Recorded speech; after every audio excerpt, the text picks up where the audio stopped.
Good evening, ladies and gentlemen. I'd like to welcome you to the Somerville Zoning Board of Appeals for Wednesday, August the 4th, 2021. Pursuant to Chapter 20 of the Acts of the 2021, this meeting of the Zoning Board of Appeals will be conducted via remote participation. An audio recording of these proceedings will be available upon request to the planning@somervillema.gov. First item on our agenda tonight under general business is we have to approve some minutes of some past meetings. Mr. Clerk, would you be so kind to make a motion for us to accomplish that? Madam Chair, I'd make a motion that we approve the minutes as presented for our review of January 20th, 2020, July 14th, 2021, and July 20th, 2021. Thank you, Mr. Clerk. May I have a second? Second. Seconded by, I think, Ann Brockelman. All those in favor, please give the affirmative. Elaine Severino, Aye. Josh Safdie, Aye. Catherine Garavaglia, Aye. Ann Brockelman, Aye. and Susan Fontano, aye. Let the record show minutes were approved unanimously. I'd also like at this time to just comment that Catherine Garavaglia will be voting in our fifth possession as our alternate, covering for our opened space. Thank you. So first thing on our agenda tonight is we're going to go, I think we're going to jump right to Chestnut Street, are we? Charlotte? This is Charlotte speaking. We can jump right to Chestnut and deal with the continuance for 27 Loring later, or we can do the Oh, I'm continuance sorry. now. And No, then let's do the continuance. I forgot it was a continuance. Thank you. I'm sorry. I apologize to the board and to everybody listening. So, Mr. Clerk, could you make a motion, please, on 27 Loring Street? Yeah, we have a request from the applicants, Kyle and Jovi Conroy, to be continued, and sorry, I don't have it in front of me. Continued to 9/1, is that still their request? that is still Yes. their request. This is Charlotte Okay, speaking. sorry. So for 27 Loring Street, the applicants, Kyle and Jovi Conroy, are requesting a continuance to our regular meeting of 9/1/21. I make a motion, we approve that request. Second. Thank you. Second, please. Seconded by Elaine Severino. Again, all in favor of continuing 27 Loring Street. That's P and Z 21-004. Please vote in the affirmative. Elaine Severino, Aye. Josh Safdie, Aye. Catherine Garavaglia, Aye. Ann Bruno, Aye. and Susan Fontano, aye. Let the record show the matter of 27 Loring Street, vote was unanimous, 5 votes in the affirmative. So they're seeing them September 1st, 2021. Next thing on the agenda is 27 Chestnut Street and the combination with 28 Fitchburg Street. I guess we'll do one at a time, and I understand. Good evening, who's out there for 27 Chestnut? This is Charlotte speaking. I am unmuting Jennifer Schultz. Okay, Jen, if you could let me know who else on your team should be unmuted, I can unmute them as well. Sure, thank you, Charlotte. So if you could please unmute Chris Pachos and let's see, Hugh Hahn, Matt Keeley, Andrew Pridlin, and Doug Gensler. I have unmuted everyone except for Andrew. I am not seeing someone with the name Andrew online. Could it be Andy Dulock? Not Andy Dulock, although he is on the team. If If they Andrew, could raise their hand. that's what I was just gonna say. Perfect. Great minds think alike. Andrew, if you raise your hand at some point, I can unmute you as well, but barring that, I will hand it back to you and let you continue. Okay, and I think I'm gonna hand it to Chris to kick off the presentation this evening. Okay, thank you, Jen. Thank And Madam Chair, members of the board, thank you for your consideration tonight. But I'd also like to thank George Kroakis, Sarah Lewis, Dan Bartman, the rest of the city staff for all of their help and guidance, getting us to this point in our application this evening. My name is Chris Pacious from North River Company. I'm representing our development team from North River Lyric. I think as Jen mentioned, I'm also joined this evening. I'm sure there are many members in the audience, but by Andy Dulac, who's based right here in Somerville. We've actually been in the Interbelt neighborhood, 200 Interbelt, for about 8.5 years now. And along with our development team from North River Lyric have assembled several more sites in the Brick Bottom neighborhood, including 28 Chestnut and 28 Fitchburg, which you'll hear about tonight. I'm also joined by members of our project team who I think Jen listed most of them, but Redgate, Amanda Keefe, Nat Weiser, of course, Jen Schultz, Hugh Hahn, Matt Keefe, and Doug Gensler, who will be, I think, doing the bulk of the presenting this evening. I'd also like to thank Councilor J.T. Scott for his help and guidance in the communication with our neighbors at the Brick Bottom Artist Lofts, our tenants at Joy Street, and much of what you see here tonight is a culmination of work with our neighbors in the neighborhood as well. So I think with that, I'm going to turn it back over to Jen and Doug, and we'll be here to answer any questions along the way. Thank you again. Thank you. Great. Jen, you can go ahead. Welcome. Good evening. Thank you. And Madam Chairwoman, are we able to share our screen? Because Doug has a presentation he would like to show. I believe Charlotte can assist you with that. Okay. This is Charlotte speaking. Doug, I will make you the presenter. Give me one moment. You should now have the ability to share your screen. You tell me when you can see it. We can see it. Fabulous. Perfect. And I will go to presentation mode. So everybody can hear me and see the screen. Is that correct? Yes. Yeah. Everybody on the board?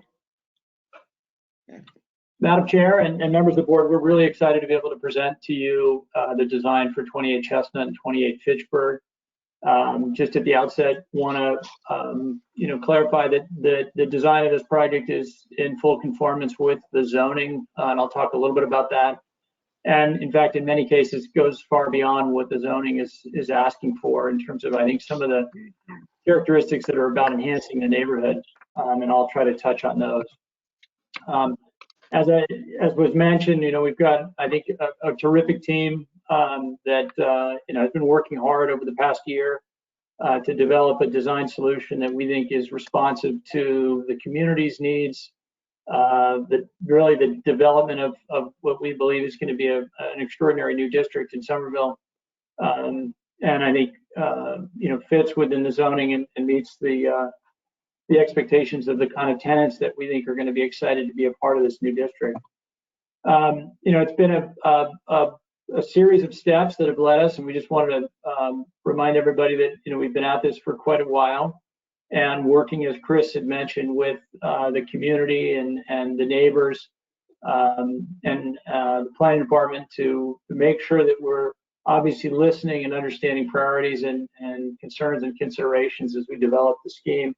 And we're excited to be here close to hopefully the end of the process where we can really get the project under development and construction. Just to give a little bit of orientation, I'm sure people are familiar with the area, but this is a little bit of an overview of the site. The 28 Chestnut and 28 Fitchburg properties are here in the lower right. Obviously, the Green Line extension is moving up north along the site.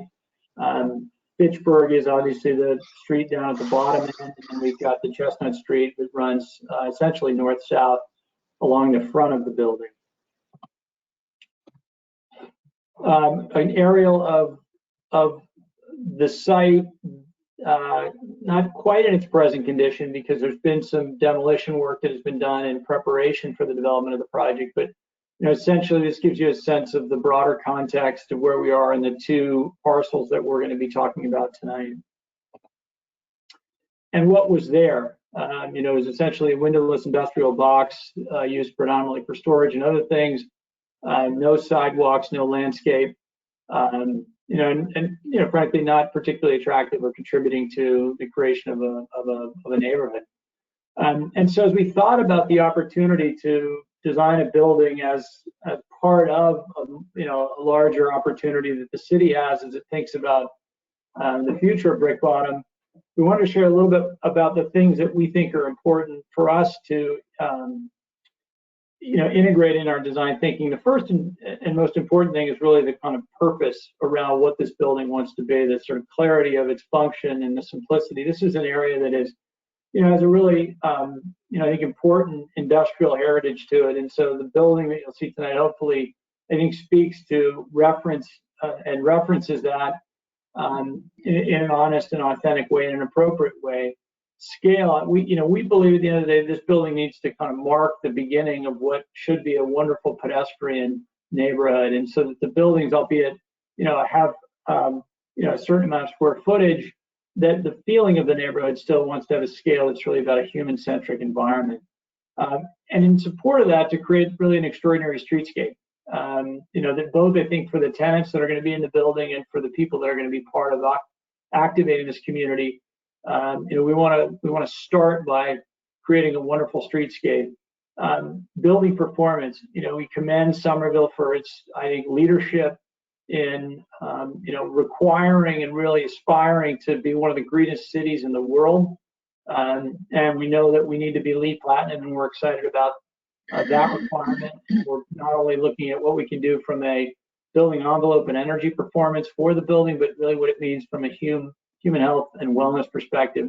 And then lastly, the building really needs to function effectively for, the lab office users that we're going to be looking to attract. And so we've thought a lot about how do you create, really efficient and effective buildings that are going to be attractive to that customer and want to be in this neighborhood.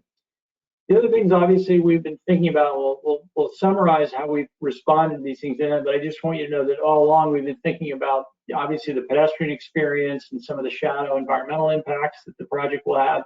And then, of course, transportation being along the Green Line extension.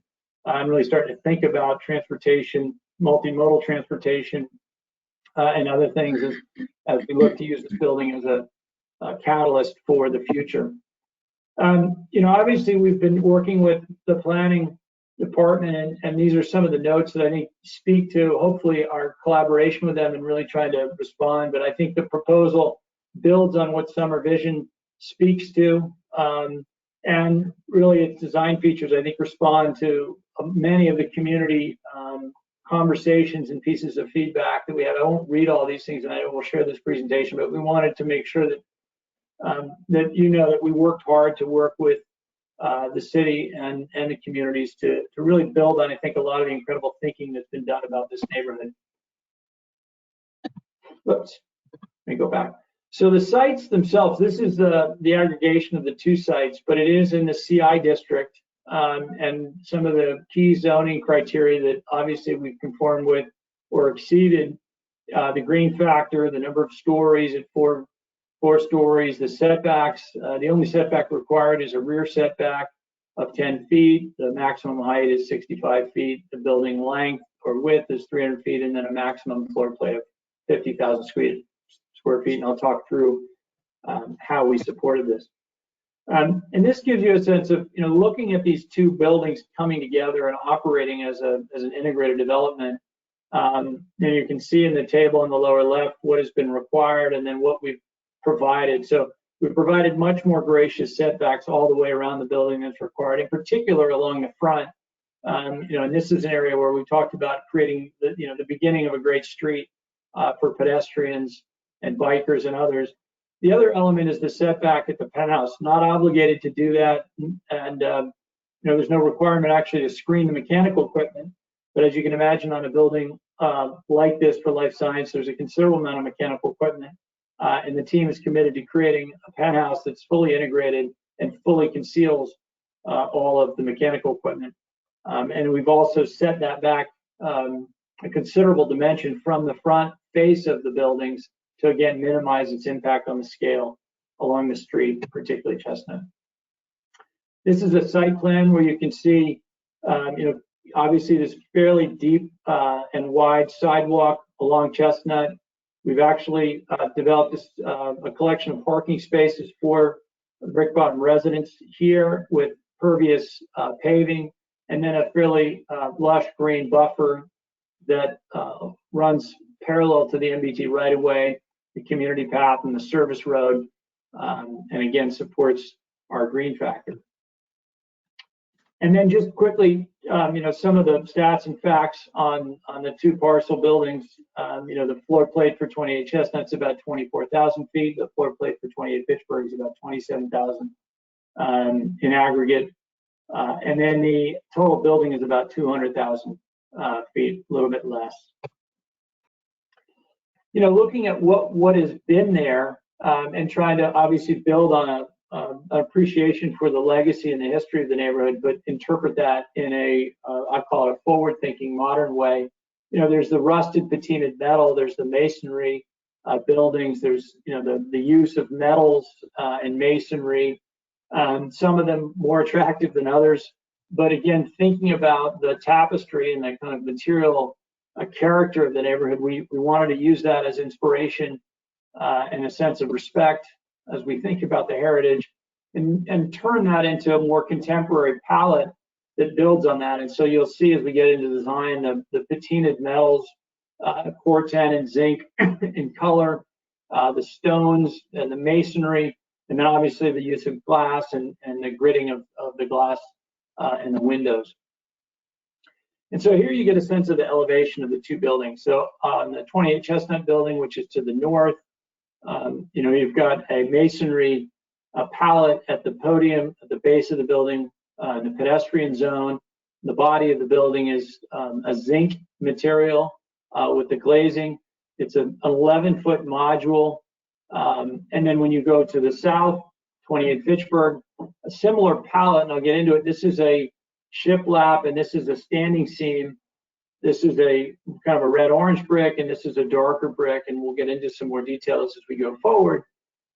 We're using the zinc on both buildings, but different orientation, so the light will hit it differently. And then, of course, a different module. This is a much larger building module at 33 feet, and then a kind of a 5.5-foot secondary module. So they work together, we think, quite nicely, but they have a distinct character. You'll also notice at the ends, on the northern end, we have a kind of a glassy protrusion that's a little bit more of a large bay window that will be part of, and not part of, but connected to a future open space between this and the future development to the north.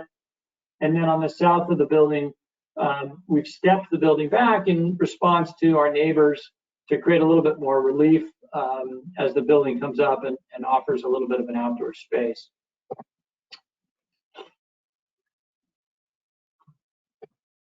And then, staying to the north on Chestnut Street, looking south, you can begin to see that larger kind of glass expression that fronts that future open space, the sort of brick podium, the shiplap zinc.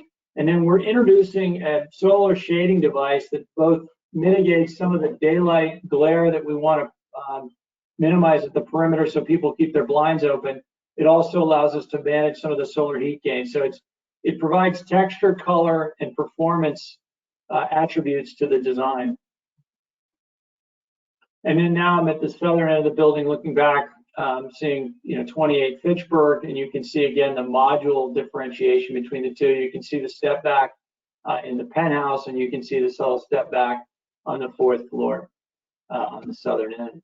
And then now in the elevated community path, looking back, you can see on the southern portion of the building, we have introduced a green wall that's part of this parking area that the Brick Bottom residents have, and then that'll be fronted with pervious pavement. And then now I'm north of the building, again, looking at the east facade, looking back, and you can see we've introduced again a little bit of that Corten pillar metal, the shiplap zinc panels, a little bit of a striation in the perforated metal panel that's up at the penthouse.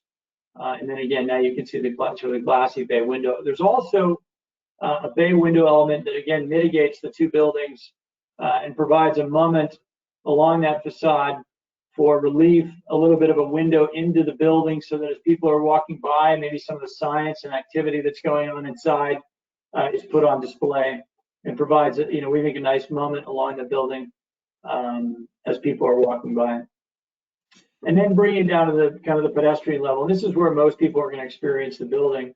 We've been working with our landscape partners, OJV, on the development of a lush buffer and landscape strategy that provides protection from the road. It provides a stormwater management strategy through the introduction of these bioswales, while still providing, I think, a visual proximity for the retailers and others that are down at this level. And this is looking at the facade without the trees, just to give you a sense of the kind of detail that the development team is committed to in terms of the way we're treating the brick. And here you can get a sense of that. There's a non-porous pavement adjacent to the building that's sort of the walking path. Then there's a zone of pervious paving with cobble that is sort of a mediator between the walking zone and the bike lane. And then in addition, we've introduced this little canopy element to try, again, further bring the scale, provide a little bit more detail at the street level. And again, here more of a frontal shot of that just begins to show the composition of the facade. Again, the color of the kind of the orange brick, and we're going to put a frit in the glass in the canopy that's going to have a little bit of an orange tint, will then be pulled up into the building, and in the sunshade, the blades themselves will have a similar orange tint to them, like a Corten color.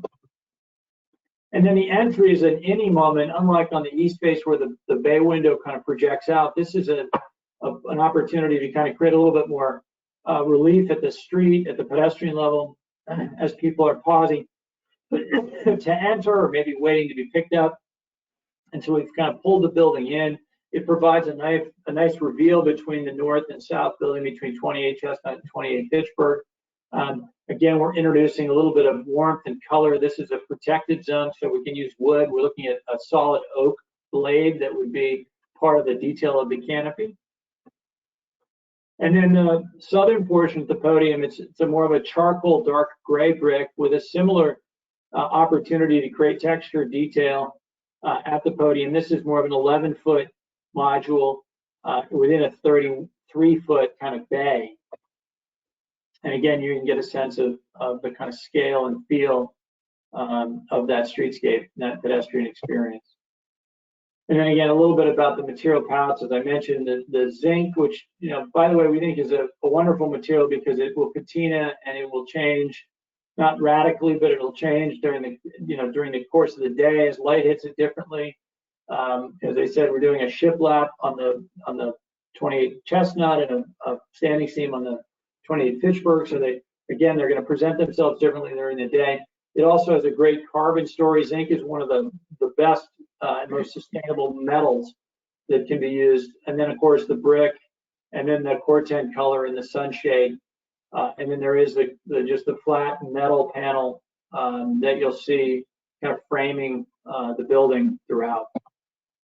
And then down at the street again, I mentioned the frit pattern, which is a ceramic patterning on the glass and the canopies to bring a little bit of color and detail. It also helps mitigate, sometimes you get a little bit of a dust dirt buildup on clear glass, and this allows us to obviously kind of address that. And then, as I mentioned, the oak that we're thinking of using as a nice detail to warm up the entry, bring a little bit of a natural material to the front door. And then a stone, there's a granite, dark granite plinth at each one of the bases to the piers at the ground level.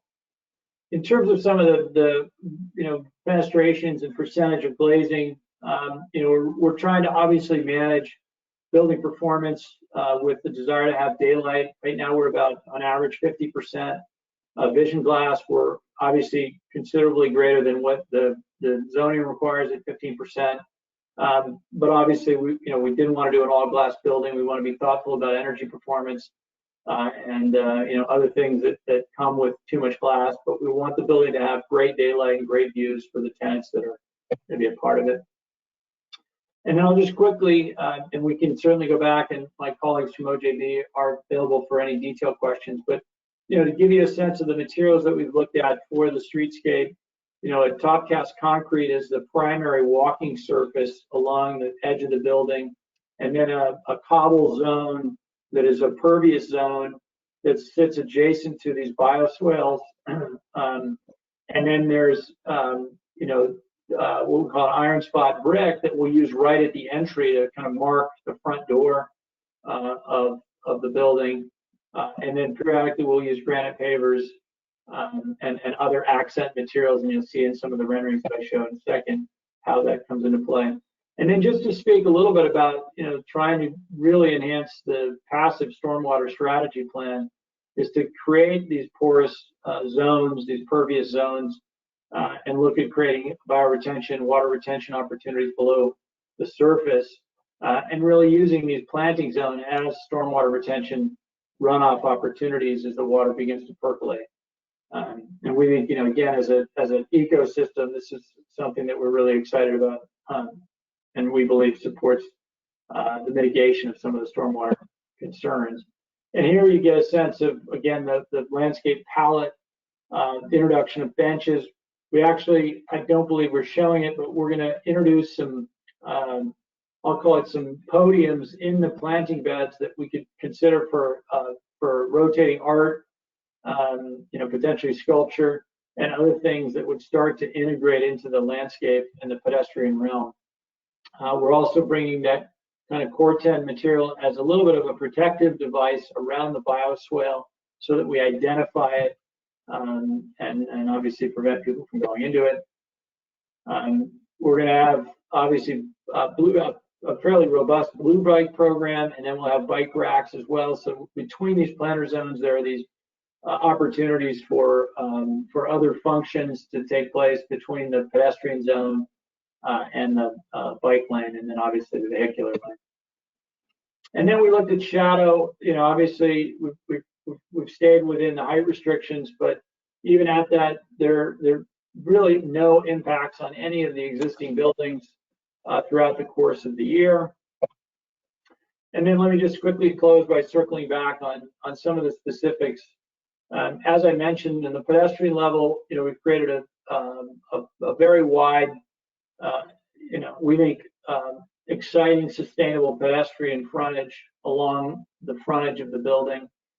We've also created a fairly lush pathway along the east side of the building, along the GLX right-of-way, and we're going to use a porous asphalt pavement within that zone to provide access to the back of the building and around the building.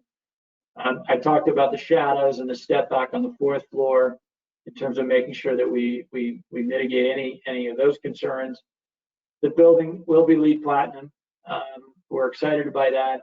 We're looking at obviously things beyond that in terms of carbon emissions, both operational and embodied, water consumption and health and well-being. The building will have an interconnecting stair inside of it that will promote health and well-being instead of, limiting it to fire stairs and an elevator. The development team is committed to a very wide, gracious interconnecting stairs so that, within the building, we're promoting both community and wellness through the promotion of that stair. The project is designed with on-site stormwater management, retention, and infiltration. I talked about that. And what I didn't hit on one of the earlier drawings, and I apologize, is the green factors 0.2. We're about 0.4 on average across the two sites. And then transportation, obviously, we see being adjacent to the green line and proximate to the stop as a wonderful opportunity to encourage use of public transportation. We are meeting the minimum number of parking spaces required. We are providing a protected bike lane. We are providing a considerable number of EV chargers, and we'll provide preferred parking for low emitting and electronic vehicles. We're obviously going to work to continue to put together a robust transportation demand management plan. And as I mentioned, we are excited to integrate fairly robust Blue Bike program at the front of the building. So that is the presentation for today, and I'm eager, and I know that our teammates are eager to answer any questions. Thank you very much. At this time, I'd like to allow Mr. George Proakis to weigh in and fill in some of the blanks for us as well. Mr. Proakis, are you available to do that? I am here and available. Thank you, Madam Chair and members of the board, for the opportunity to speak tonight. For those in the audience who don't know me, I'm George Proakis. I'm the Executive Director of Somerville's Office of Strategic Planning and Community Development. I just want to provide a little bit of perspective from the city side of kind of what brings us to have this building in front of you tonight, and just share a little bit of that perspective.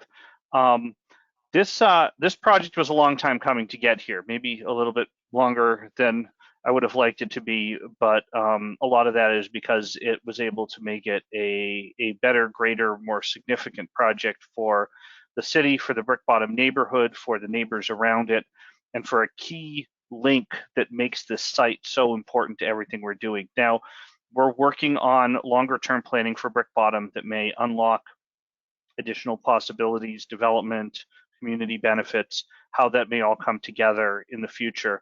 But this building, much like the first building, 101 South Street in Boynton Yards, which was a planning board approval project, I believe, this building was an opportunity ahead of that to get started with something, kind of start out on the right foot about what could be possible, and sort of work on how to do something that is respectful to the community and has a lot of opportunity to provide jobs and meet summer vision goals. And I specifically wanted to address this because this particular building is in front of your board for two reasons. First of all, this is a baseline commercial industry district. We're not using a master plan or overlay district, which usually is done to do taller buildings for this, which is why this is within that the set height limit of it. And it's also a site plan review. This building is not a special permit. This building is allowed by right, but for the fact that it goes through a process of community conversation and design conversation with the community, with design review process, with the staff, and comes to you for site plan review, which is basically kind of looking at site and design and saying and looking at that and conditions to be placed on it, not necessarily the level of kind of the sort of high stakes yes or no question that comes with a special permit. So in this particular case, this team of applicants has been working very closely with the neighbors in the Brick Bottom Artist Loft, which are the close residential neighbors, to deal with some particular issues on design and loading and that wall that faces them and step backs to address their needs and be a good neighbor to them. And has also been working with us on providing some key benefits to the Brick Bottom district that are really important to the overall perspective of the district and the area around it. Most particularly, they have, as all these big projects do, and again, most of them end up in front of the planning board, so I'm not sure how familiar you are with this process. They go through a mobility management plan with our mobility team, and they sign a development covenant that's been signed in this project that provides infrastructure funds in addition to what is provided through the code in terms of projects like this are required to provide affordable housing linkage and linkage in the form of funding to our Jobs Creation Trust, which helps train people for the jobs of the future in Somerville, whether it be constructing buildings like this or working as a lab tech in buildings like this, or any of the options to be a part of this sort of building. So that's a part of it. And then also they're providing infrastructure assistance, which we are working very collaboratively and carefully with them on to try to build 2 links here that we think are really important. One is a link across the railroad tracks, across the Green Line tracks from this site to Interbelt. The other is a link onto the community path in the general vicinity of this building, probably on the more northern end of this building. And what those 2 links do is really interesting to the overall interaction of this district, because right now Interbelt and Brick Bottom are very separated. Now, we've done previous planning in Interbelt and Brick Bottom and found very few opportunities to link across the tracks here. Our plans 10, 15 years ago said, hey, maybe we should put a roadway underneath the tracks in this space, but there's a huge amount of drainage infrastructure underneath the Green Line. Then you have the Green Line and the community path, and if you start to look at this in section, it gets really tricky. So by making a link over the top and making a link to the community path, suddenly this site and the work with this team, and one of the great things about this team is they own the property on both sides. They're working to build over at 100, 200 Interbelt. They have the existing building 200 Interbelt, and they own this site over here. So they're across the track from each other. And so the link links their existing tenants and building to this building, which is great for them.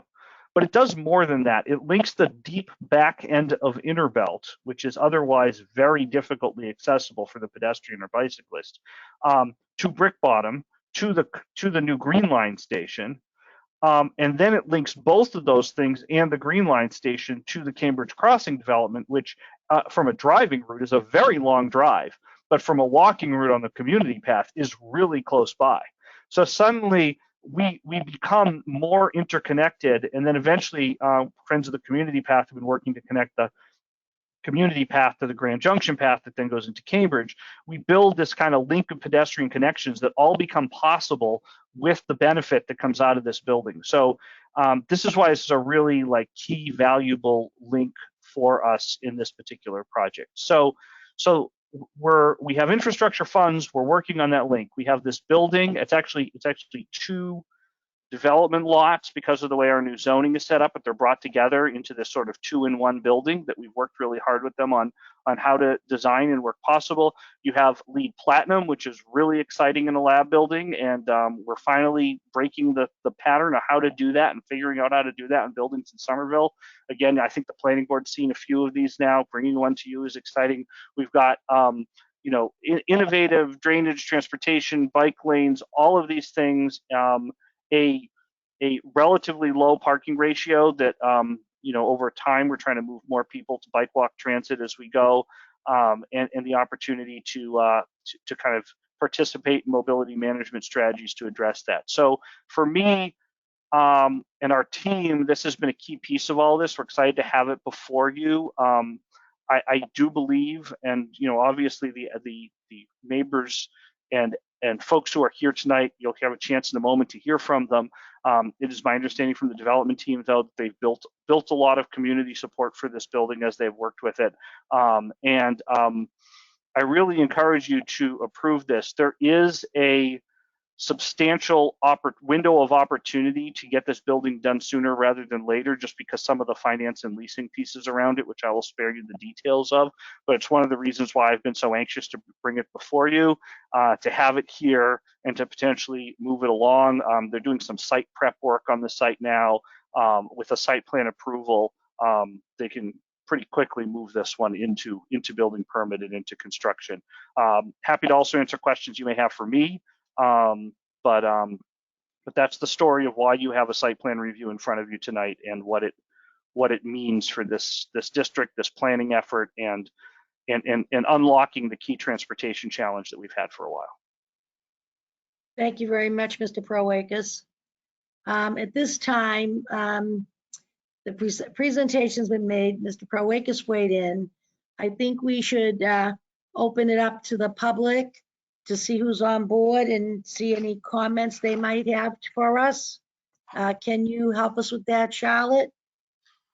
Yes, this is Charlotte speaking. So for anyone who has not been to a ZBA meeting before, the way that we do public comment is if you raise your hand, there is a button that looks like a hand. And if you press on that one time, it'll notify staff that you want to speak, and we can unmute you one by one so that you can speak to the board.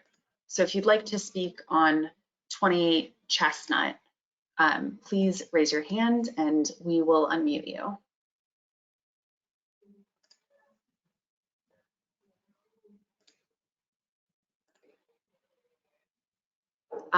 For the record, we cannot accept public comments through the chat. So please do not send comments through the chat because they're very difficult to get into the record. But if you want to speak, please raise your hand and we can unmute you and you can speak directly to the board.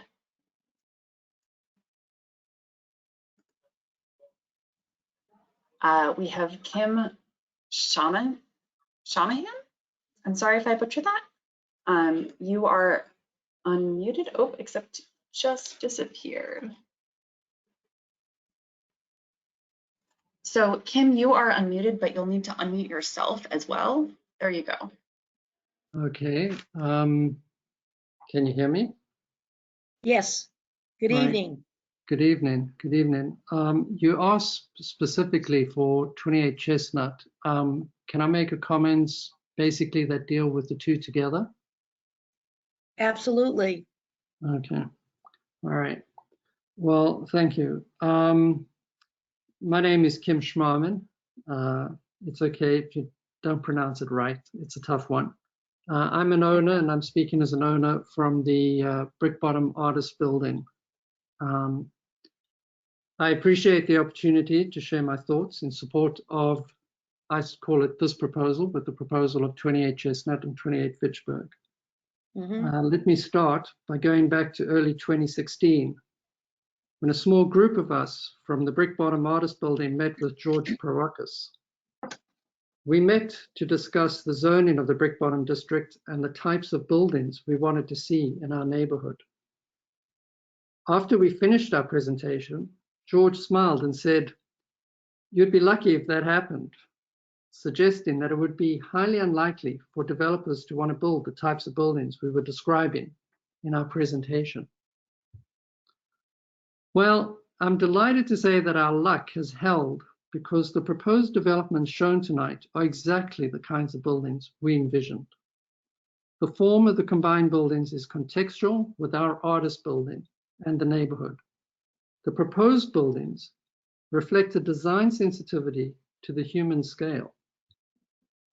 They also, the setbacks, which will allow light and air to continue to reach down the lower levels, as well as reduce the scale. And then there's the choice of the materials, which are contextual with the industrial ambience of the neighborhood. And the treatment of the building at ground level promotes a more pedestrian-friendly street, which is in keeping with the whole summer vision concept. These buildings will make a major contribution to the urban fabric of the Brick Bottom neighborhood. Not only are the buildings well designed, but working with the development team has been an absolute pleasure. They engaged with us, they listened to our concerns, and then they addressed those concerns. They have been really good neighbors. Let me reiterate, I am strongly in support of the proposed developments, and I thank you. And thanks everybody for all the time and effort that has gone into the making of this project. Thank you. Thank you very much. You were very eloquent, and I'm glad that the teams were all in the city and your group of people were all able to work together. Thank you for that great comment, especially at the beginning of the night. Thank you. Who might be next? Next up is Stephen Mackey. Stephen, you are unmuted. Good evening, Mr. Mackey.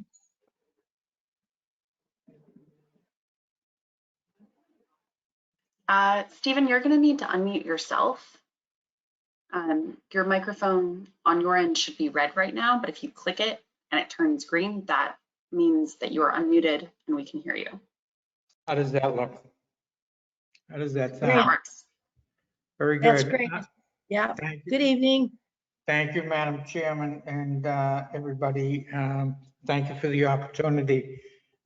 In the office at the Chamber of Commerce, and I'm holding in my hand a ceremonial groundbreaking shovel, and it's from June 27th, 2000, and it's for the building across the railroads. It's for 150, 200 Belt Road. It's been a long time to wait to see this happening on the other side of the tracks. But my feeling tonight is it was well worth the wait to hear the Brick Bottom Artists community, the Strategic Planning Office, and the developer putting together such a wonderful proposal for the community that reflects everyone's input. So after a long wait, it's certainly a pleasure to see this presentation and proposal to come forward. And the chamber most certainly hopes that it prevails. Thank you. Thank you, Mr. Mackey. Nice to hear from you. Next up is Jennifer McGrory. Jennifer, you are unmuted. Hello, can you hear me? Yes, we can, Jennifer. Thank you. Good evening. Good evening. My name is Jennifer McGrory. I am a resident and owner at number 1 Fitchburg Street, the Brick Bottom Artist Community. I'm also an elected trustee of the building. And so tonight I'd like to speak on behalf of 28 Fitchburg and 28 Chestnut, both properties together as one group of comments. And I'm speaking on behalf of the Brick Bottom trustees. It's an elected board for the building. I want to speak in support of this project. The ownership team, and as well as the design team and the city representatives, in particular, JT Scott, their process that we've been working with them, as Kim has mentioned, has been really positive and communicative throughout all processes of this. We're very excited by the design. In particular, we think that it's very responsive to our neighborhood and especially to the pedestrians on the street. The LEED Platinum status of this building is very exciting for us. Throughout the entire process, they have been listening to all of our concerns and then making mitigation and changes to respect us as great neighbors. Everything that Kim has said earlier, I would concur with, and I believe that I'm also speaking for the entire group of trustees, the elected board for the Brick Bottom Artist community. It's been a really excellent process working with them. We're really excited by this proposal because it really starts to show as the potential for what this entire neighborhood can be and sets the tone for what could come. The pedestrian experience of this building is really tremendous. And as someone who's lived in this rather industrial zone for so many years, it's very exciting to see these streets have ways of engaging pedestrians. I personally am also an architect, and I just think that this project, in respect to materiality, in respect to the human interface, in respect to urban planning, I think it's really a strong proposal.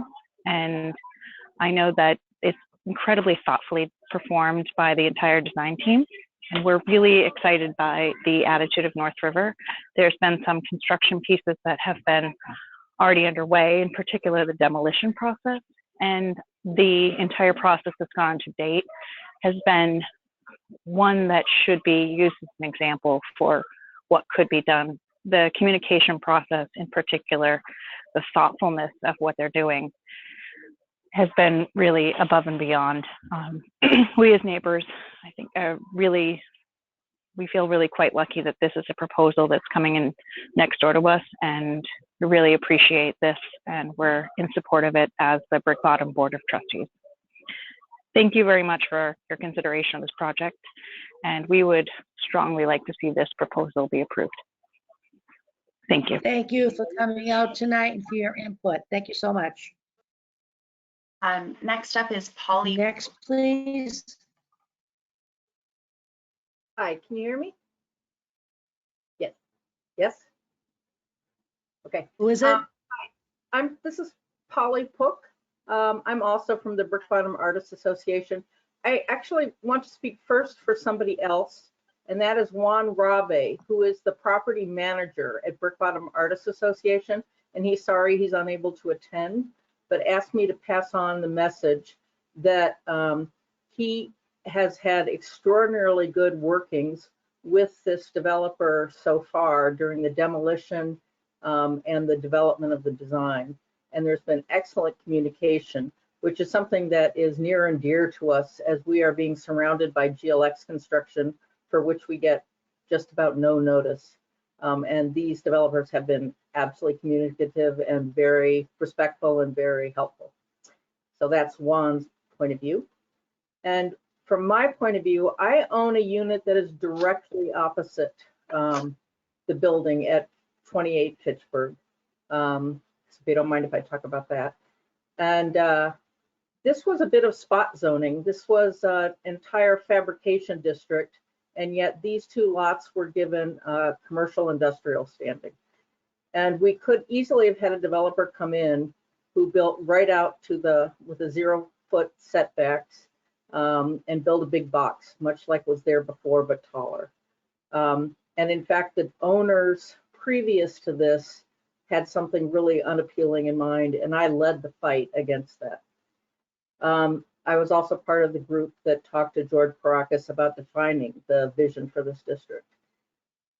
This building instead, and these developers have been incredibly respectful of the fact that they are in a fabrication district, have put setbacks there without being required to, and have tried to fit into the fabric of the neighborhood, much as Kim has already said, so I won't repeat.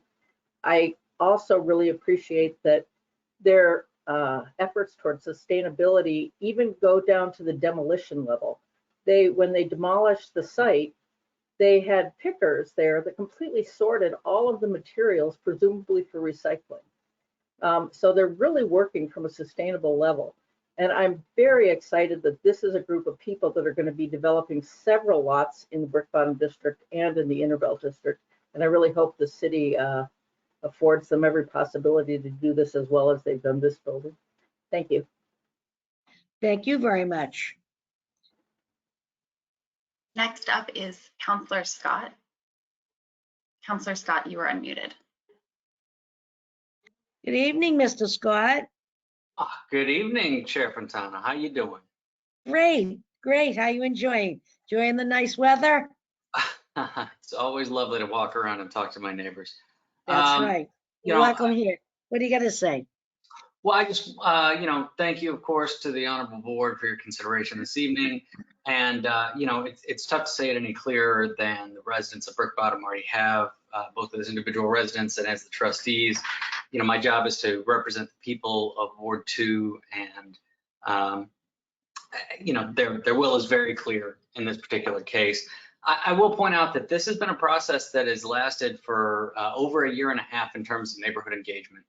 And I don't often speak very glowingly or positively about development teams, for those of you who know my history.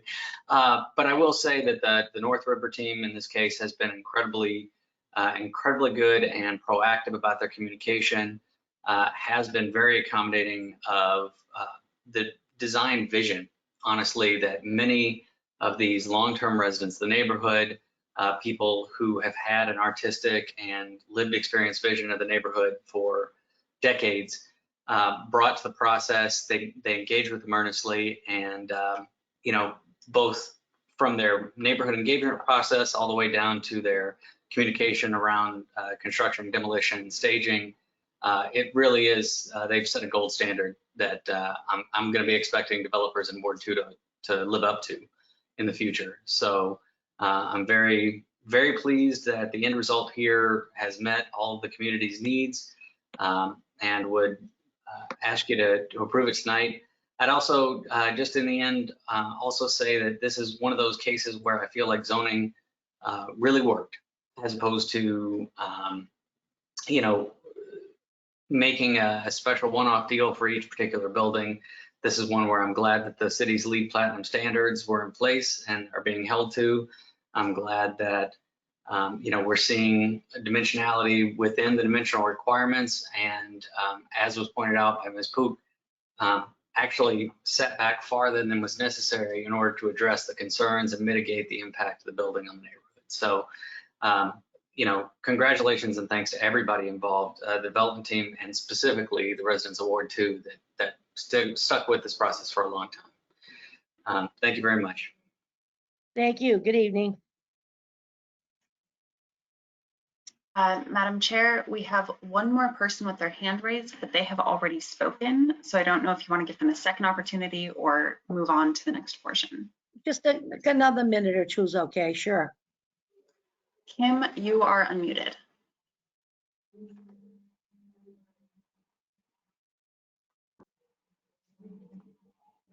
Kim?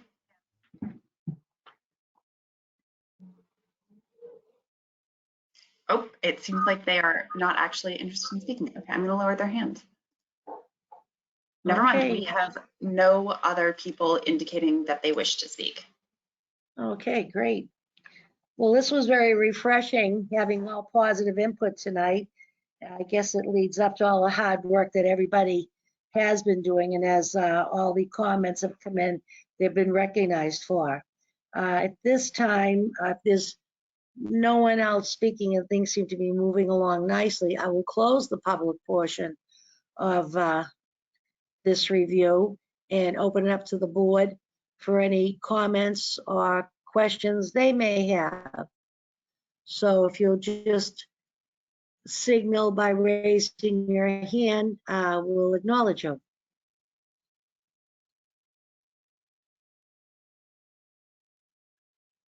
No hands are up? Everybody's happy? Are we, yes, Ann Brockelman, please. Thank you. Well, it's great to see an exciting project, you know, the community, aldermen, you know, everyone's support. I'm glad the decision was to keep the two sides of the massing. I think that still reflects the traditional parcel fabric of, you know, this area, even though you could have, you know, massing wise created one building. I appreciate the thoughtful and refined use and detailing of the facade. So, you know, that's all great. Just a few questions. The open space, and maybe this is more to staff or George, what is the scale of the open space to the north of the site? I wasn't quite sure about it. Maybe it's cut off. I try to look on this Google Maps as well. I think the applicant team. Just to get a sense of the context of the entire neighborhood or master plan. Sure. And I mean, I'll just note that as we do master planning, we may move towards overlays that require a larger open space or funding for larger open space, like the larger art farm site we're doing in the neighborhood. But I think the applicant team answered the specific question of the size of the open space that this particular project offers. They can probably answer that better than I can. Does it end where the F is? I can't see if there's a line. Or there's a grade change where school buses are parked. It goes up 4 feet. Is that where it ends? And hi, it's Doug Gensler. Can you hear me okay? Yep. So as part of this application, we've got a zone to the property line, which is about 10 feet to the north, where the future open space is indicated is the intent, and it's the commitment that it's part of the design I showed in the rendering, would be an open space that would be about 90 to 100 feet wide. And so right now we're just looking at this particular parcel, and the green factor that I presented is assuming just what we're dealing with on these actual properties that are subject to this application. Right, so the future open space is not part of the project, right? It's not part of this application, but I wanted, we wanted you guys to understand that part of the design intent, I mean, the reason why we designed the north facade that way is because the intent is to create an open space. In this rendering, you can see. Yeah, so you have possession of that parcel? Yeah, no, that's under control of the current ownership team, the bus lot. So can you go back to that? Where does that end? Where is the edge of what is under control of your team? I'm just curious, for the bigger picture. Yeah, let me look at, so right now the ownership team owns all the way up through 86 Joy. I see. Okay. So future open space, I see the green there and then possibly more building. Okay. So that also leads to my next question. I love what you've done to the sidewalk, right? The pedestrian experience is of a zero lot line building, right? You would think that the building starts at the sidewalk, but you've actually given 13 feet of your parcel. And maybe it's since you do own the rest of the parcel moving north, or George Proacres, the pedestrian zone and the swales, those building blocks and how you've layered the elements. Do you see that exactly? Do you see that continuing moving forward? Something that the city would encourage, as a precedent for developers? And maybe since developers here, was that your intention to keep carrying it forward? I mean, sure, Madam Chair, if you don't mind, I can take a shot at answering a very good question here. And we're doing a larger neighborhood planning for Brick Bottom. Every expectation I have is that this type of feature would carry from here to the T station. But what happens on the 86 Joy site and beyond is still a topic of larger conversations in that neighborhood planning. But certainly the basic flavor of having the swales, the wider sidewalks, et cetera. I mean, that's a district-wide strategy, and certainly the beauty of this really is it will get people from the artist lofts all the way to the T station and back. So basically all the way down to the end of Joy Street.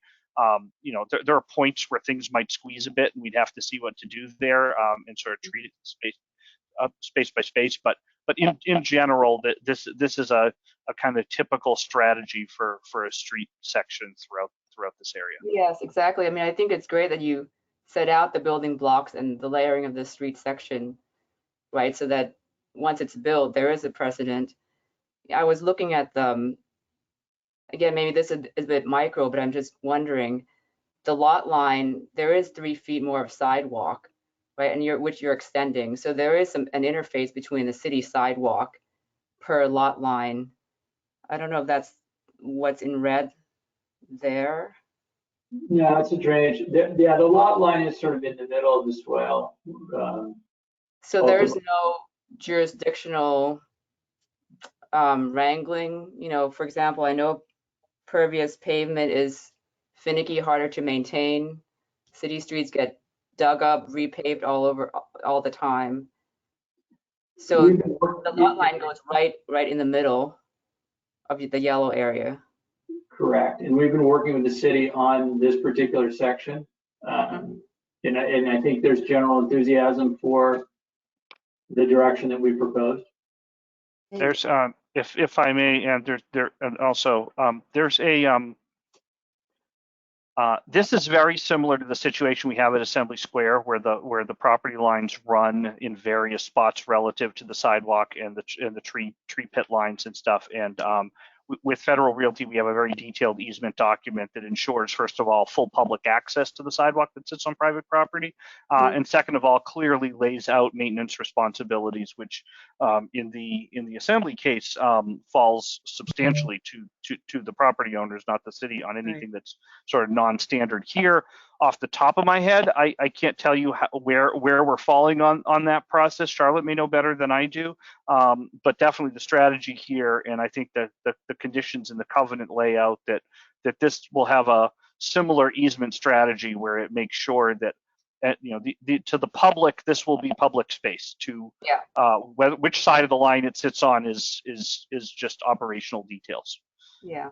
Yes, Madam Chairwoman, if I could be heard on this. This is Jennifer Schultz, the permitting attorney, and George is correct in his recollection that in the covenant that has been entered into with the city for this project and property, we have agreed that the property owner will be granting an easement similar to what George described for the full public access and use of the sidewalk, and that will also address the issues of maintenance and repair. And so he is precisely correct in how this has been negotiated and resolved with the city. Thank you for weighing in on that. Thank you. Thank you, George. Ann, you all set? Yeah, I mean, I think it's a great section. I think it does require a lot of maintenance, which is why we don't see it on cities where it's completely under the city control. So, and, I'd be curious to see how the bioswales work out, tracking this project. So it's a great start, experiment and precedent as well. Thank you. Thank you. Josh Safdie. I actually wanted to make some comments on the same subject. So this is kind of a continuation of this same conversation that was just happening. I'm really supportive of the diagram that we're looking at together right now also. But I have a couple of concerns that I just wanted to raise. Well, a question for guy from the design team. There is a note here that says sidewalk width between, varies from 6 feet to 9.5 feet, more or less. That dimension that is being called out is basically the red zone in this diagram. Yeah, Josh, that's right. So in some cases, those permeable pavers would start at 6 feet from the side of the building and then extend outward. Correct. Yeah. Okay. So I think my only concern with this, and I think it's good that it's getting a lot of discussion tonight, if, as George is indicating, it may, start to put a stake in the ground in terms of development of the district. I think this is one of the only renderings that doesn't show a sandwich board sitting in the pedestrian zone, and I think that those sandwich boards, are going to end up there. This street section has the frontage zone, the building frontage zone, which is sort of a traditional piece of a complete street sidewalk. In some ways, it's trying to create one between the bays, as you can see in this rendering, where those sort of faux benches are up against the glass. But I worry that 6 foot minimum dimension from a pedestrian viewpoint and from a mobility viewpoint,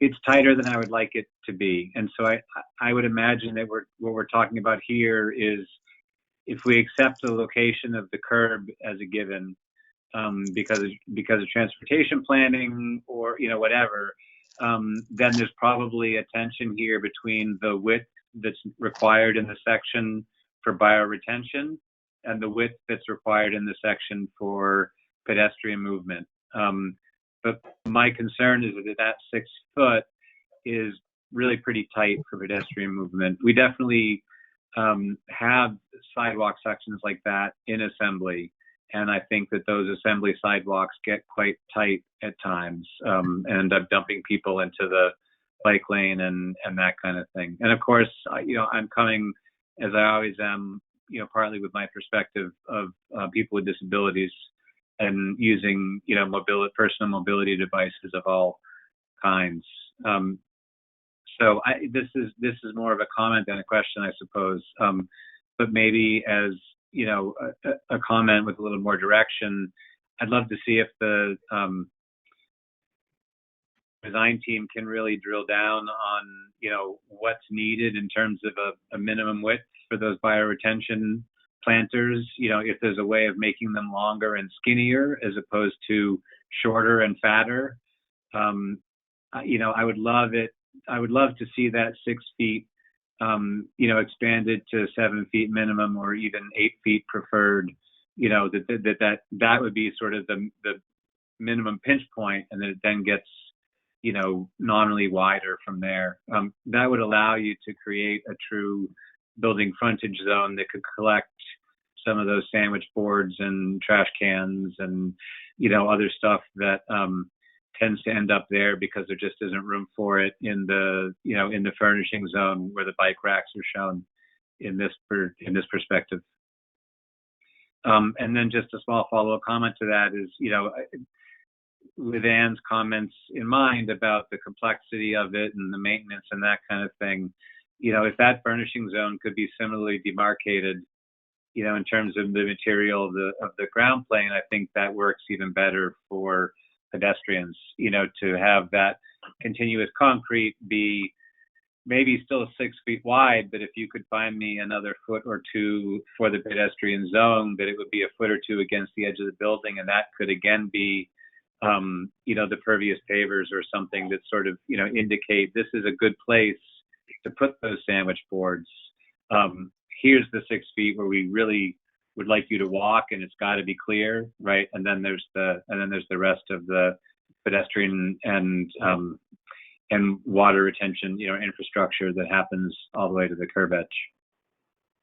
Yeah, no, Josh, I appreciate that. I think we definitely hear your concern about making sure that there's, I think, both adequate dimension and also clarity of where things should and shouldn't happen, so that you maintain that. And I think we'll work with OJB and try to get all the pieces to work together. We're really excited about the bioswales. I think Annie, I think your point is spot on. These are the kind of things that I think we need to do more of, to learn from and illustrate that this is a better way to deal with stormwater than putting it in pipes. And also celebrate. I think part of what we're trying to do is have a building that speaks to its sustainability in a more overt way. But I think all the things that you both are bringing up are things that we'll continue to work on and integrate. So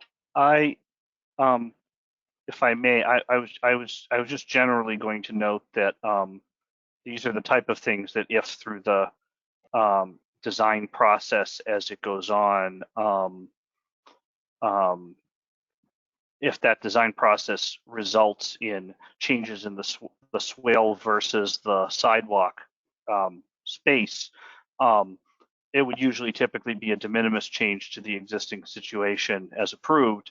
But that said, if the board wants to place sort of what I would call an advisory condition to basically say that, the use of the space between the building and the curb is something that you'd like us to take another look at and do the best we can on trying to see if there are spaces we can shift to 8 feet while still getting bioretention as they refine design.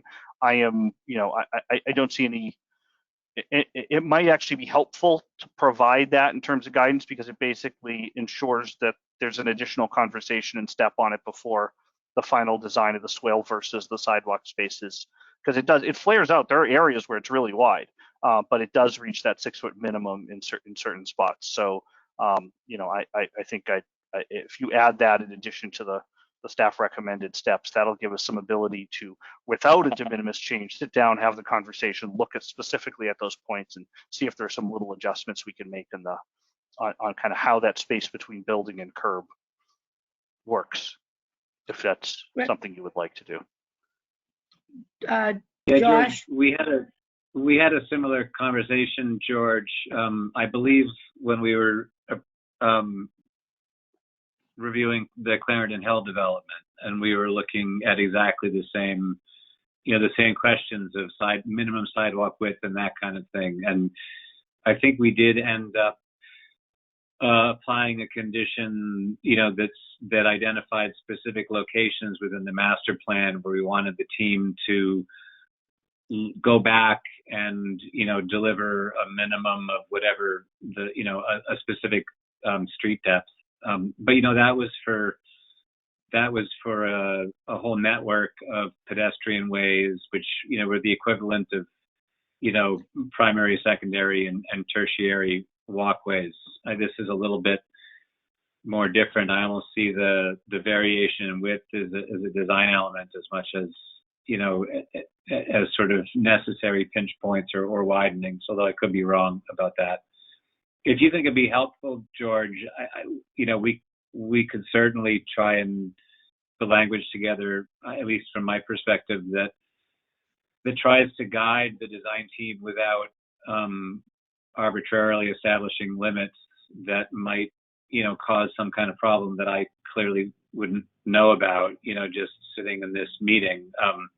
You know, like squeezing the bioretention planters too much for the, you know, the flow that they have to accommodate, or something like that. But if you do feel like it would be helpful, you know, I'd be in favor of something like, you know, establishing, you know, a condition that says we'd like the street design to establish a clearly delineated building frontage zone, I don't know, of a minimum 18 inches that still preserves a minimum 6 foot wide pedestrian zone, you know, as drawn now. And so basically what I'm doing is I'm widening the overall pedestrian zone by 1.5 feet and saying that extra 1.5 feet is going to be a frontage zone where some of the, you know, typical street clutter can sort of develop, and which pushes the main axis of travel away from the very, very edge of the building, which,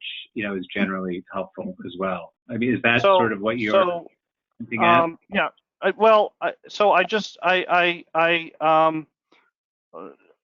Yeah, but I think that's but the understanding is, though, because the building wall is kind of set in this circumstance, and the curb line is kind of set in this circumstance, that what we're squeezing, if we do that, is the swale. And I guess what I would like is, I would like as you just said, the flexibility to have the staff look at this with the applicant team as exactly as you described it. Basically, look at the idea of kind of establishing a little bit more kind of what you called frontage zone space. It's a tricky one to write, because I want to make sure what we're establishing is we're not talking about changing the building line, and we're not talking about changing the curb line. What we're talking about is how we allocate the space in between, that the staff will take a closer look at that to provide a little bit more relief from the front of the building, where it is possible, in the places where the sidewalk pinches down. I don't think this becomes a problem where the sidewalk is 8, 9, 10, 11, 12 feet wide. Right.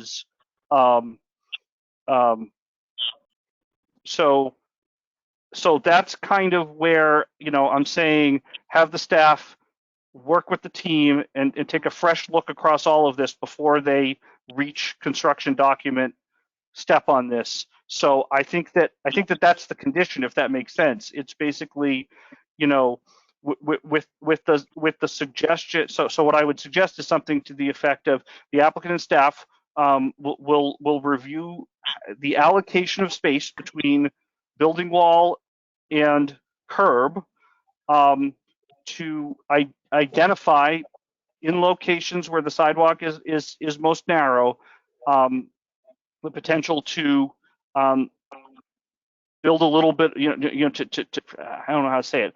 I mean, but essentially, I mean, I understand your point about frontage zone, but I think the more basic way to say it is probably just to look at the space between building wall and curb to ensure adequate sidewalk access through that, in areas where it's narrowest.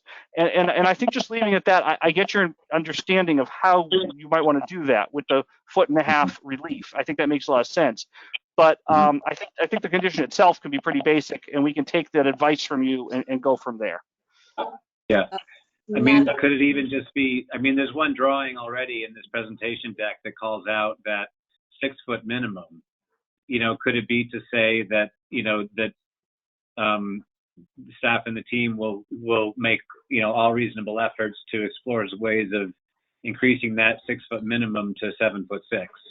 Yeah. So right. So exactly. So make reasonable efforts, but I think that's a fine term with 7'6" as a goal. But again, as you said, I don't understand swale engineering geometry, but I'm going to need to understand that to understand if there's a limitation to doing that without changing the basics under site plan review where I don't want to be changing a building wall, and the curb line is something we've set for transportation purposes.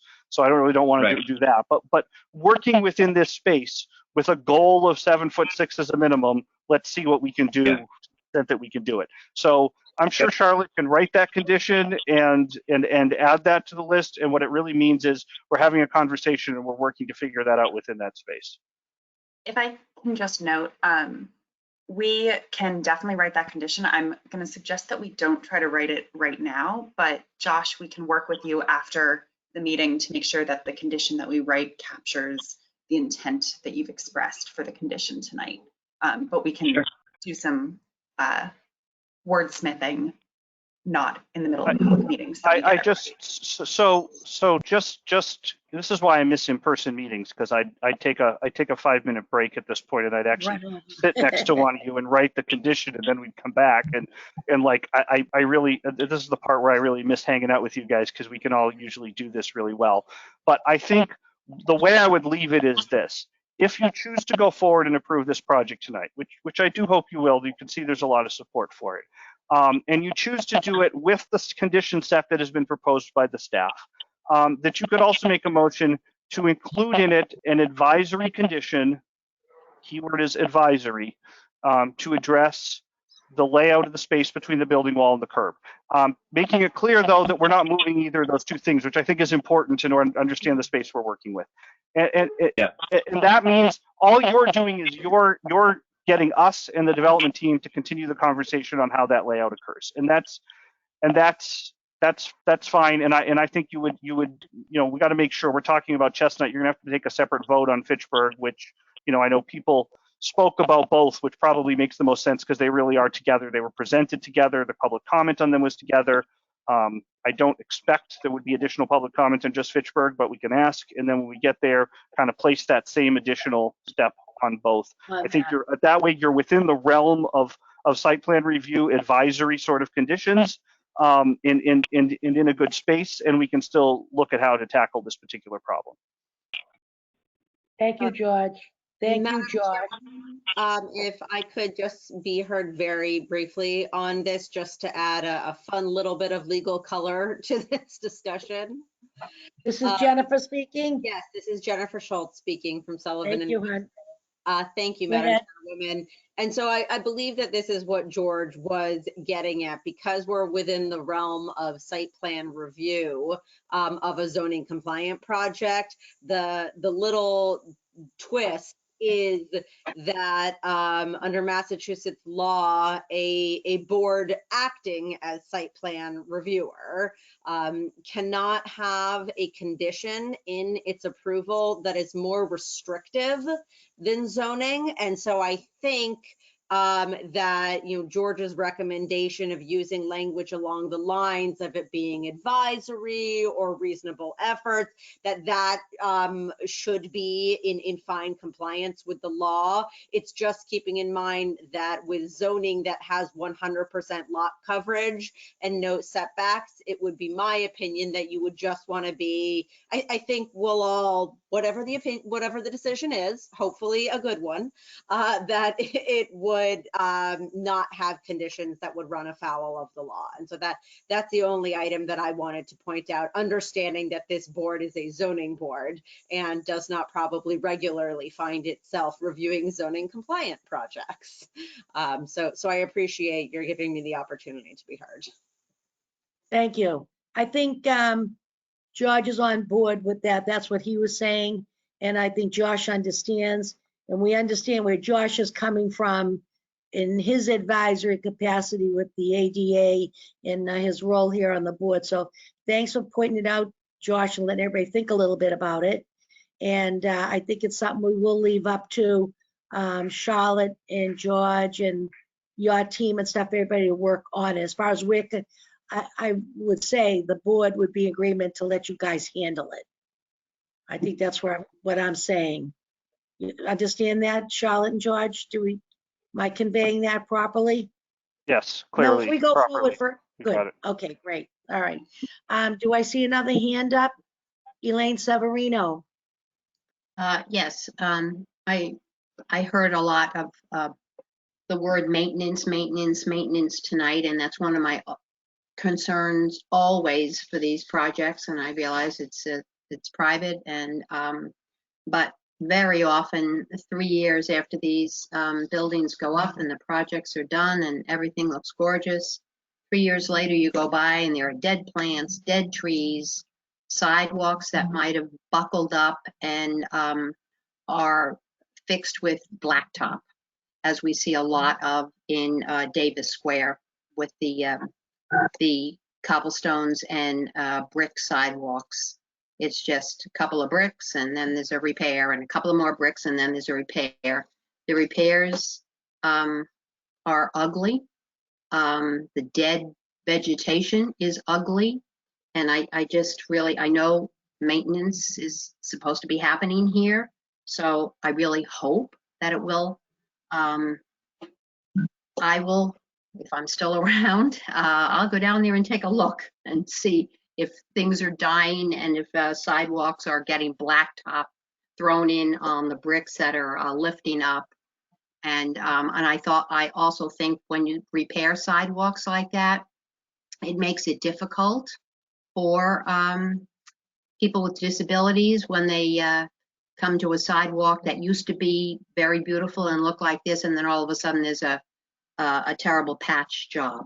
So I surely hope that the maintenance is going to be really exquisite on this project.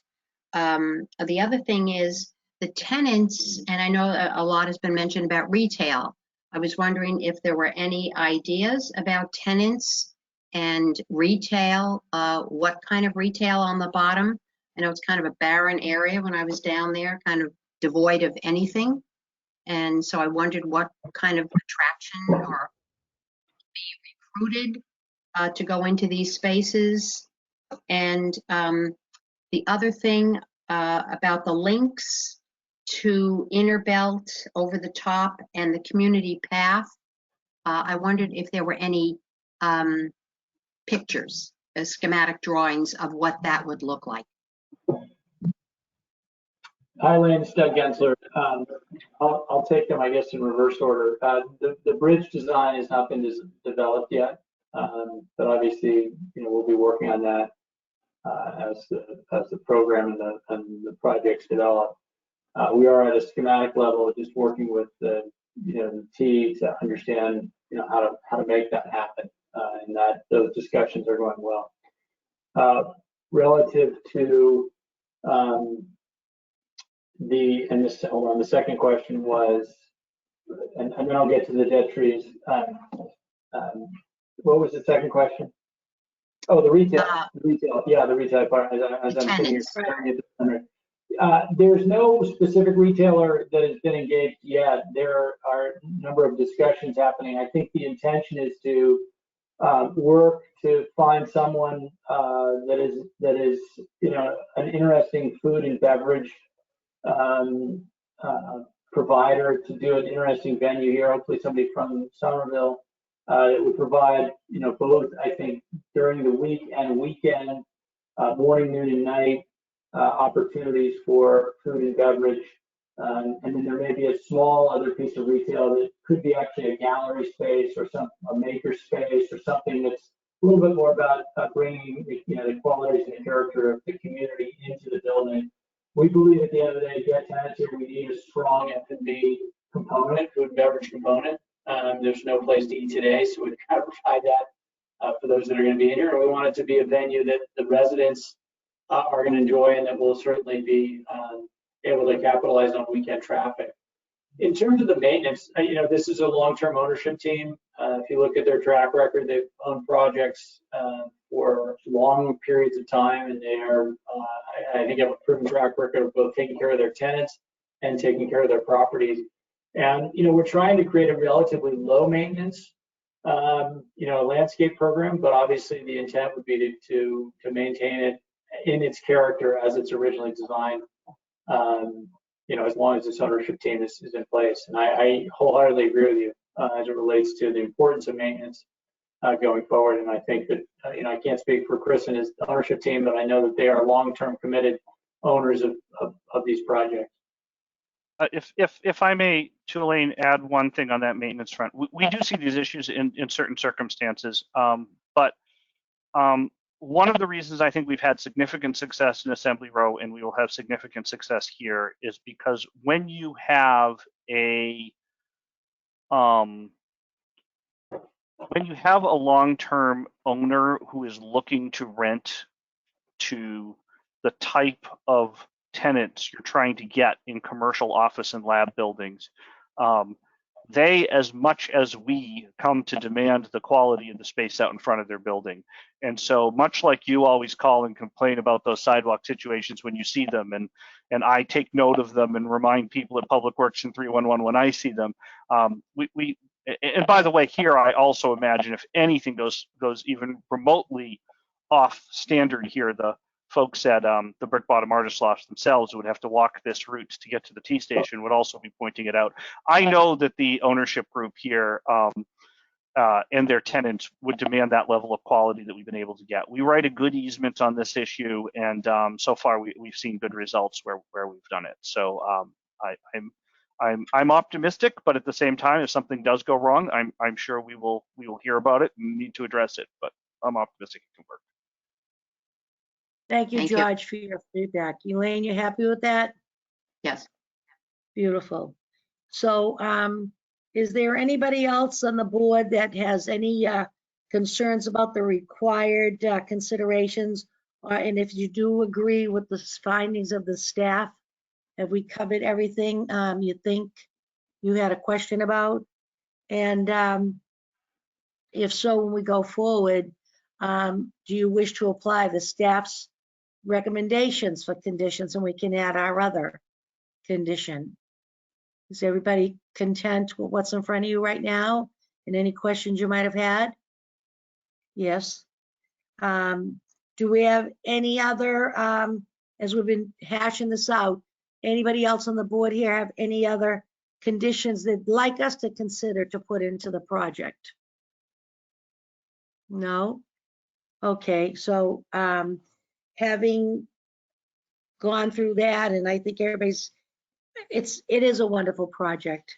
And, you know, people say sometimes it took a long time, but to develop something really special in an area that's been crying for some help for a while, sometimes you just got to stick it out and wait it out till the right people come along that want to work and have the same vision as the city, the summer vision where we're going. It's what happened down in Assembly. For the longest time, we looked at that area, the warehouses and people we stuck in there temporarily. We had the Mystic View and the city and the neighborhoods all working, and they hashed it out and came out. It's the talk of the town. No matter where you go, everybody knows about, you know, Assembly Row. The same thing goes now with a project such as this, with the leads and all that stuff. It's wonderful to have had all positive comments tonight. And for people that live there, that own property, that work there every day, they came in way a while back when it was not much to look at, and they stuck it out. And it's really wonderful to have everybody on the same page and working with our counselor and everybody else, all of the departments, and George and his crew. So thank you very much. So the next step, I guess, we have here is then to say we've reviewed all the materials, we've deliberated, we've heard public testimony, our own comments. We're willing to go forward to make a motion to approve this portion of the project, which is 28 Chester, I always want to call it Chester Street. Are we willing to go forward? Can I see a show of hands are ready to vote? It is Chestnut. Chestnut. It is Chestnut. Thank you. You had it right. It's Gotta Chestnut straighten me out. Street. Yes. Gotta straighten me out on that. And I have one other question for the record when we read it in. Under the legal notice, it says Brick Bottom. Is it, Charlotte? Brick Bottom, is it do I say I? Josh and I, QOZBLP?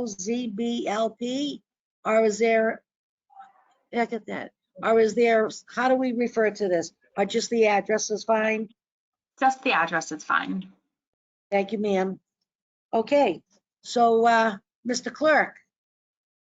Thank you, Madam Chair. Here we go. All right, now we've got some points in the project here. 1, 2, and 3, we want to address a little bit, the comprehensive plan and stuff like that. So talk it to us, please. Okay, so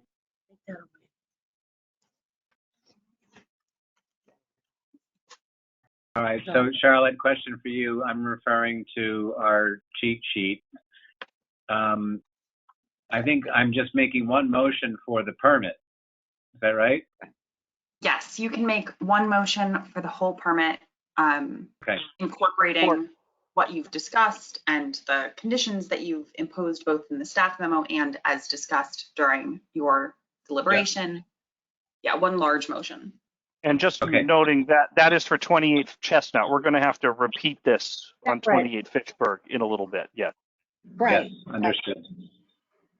So in the case of 28 Chestnut, P&Z 21-006, following public testimony, review of the submitted materials, and deliberation of the required considerations outlined by the Somerville zoning ordinance, I'd like to make a motion to approve with conditions the site plan, the site plan, right? Or to approve, I don't say approve the site plan approval. Or to afford a site, or to grant the site plan approval to this project.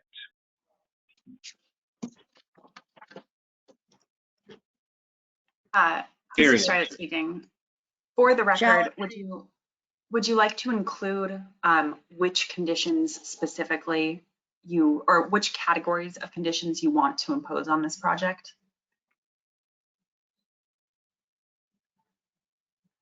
Those categories could include the conditions recommended in the staff memo and discussed by the board during. Right, and that starts on page 4, right? Yep.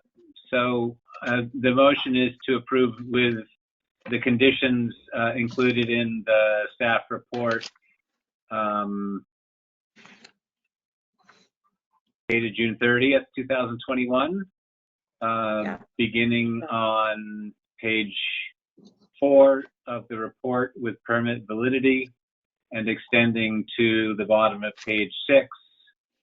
And then additionally incorporating one more condition that was discussed earlier today regarding the apportioning of the distance between the fixed location of the building edge and the fixed location of the curb, the specific language of which will be developed after this meeting.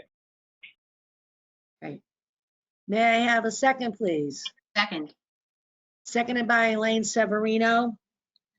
All in favor of the approval of the site plan for 28 Chestnut Street? Please, with all the conditions and comments in the staff report of June 30th, 2021, please say aye. Elaine Severino? Aye. Josh Safdie? Aye. Catherine Garavaglia? Aye. Ann Brockelman? Aye. Susan Fontano? Aye. Let the record show that it was a unanimous vote, 5 votes for 28 Chestnut Street. Thank you very much. Our next case is 28 Fitchburg Street. Good evening, Miss Jennifer, are you there again? I am, yes. Yes. Okay. So please want to tell us who's going to make your presentation on Fitchburg?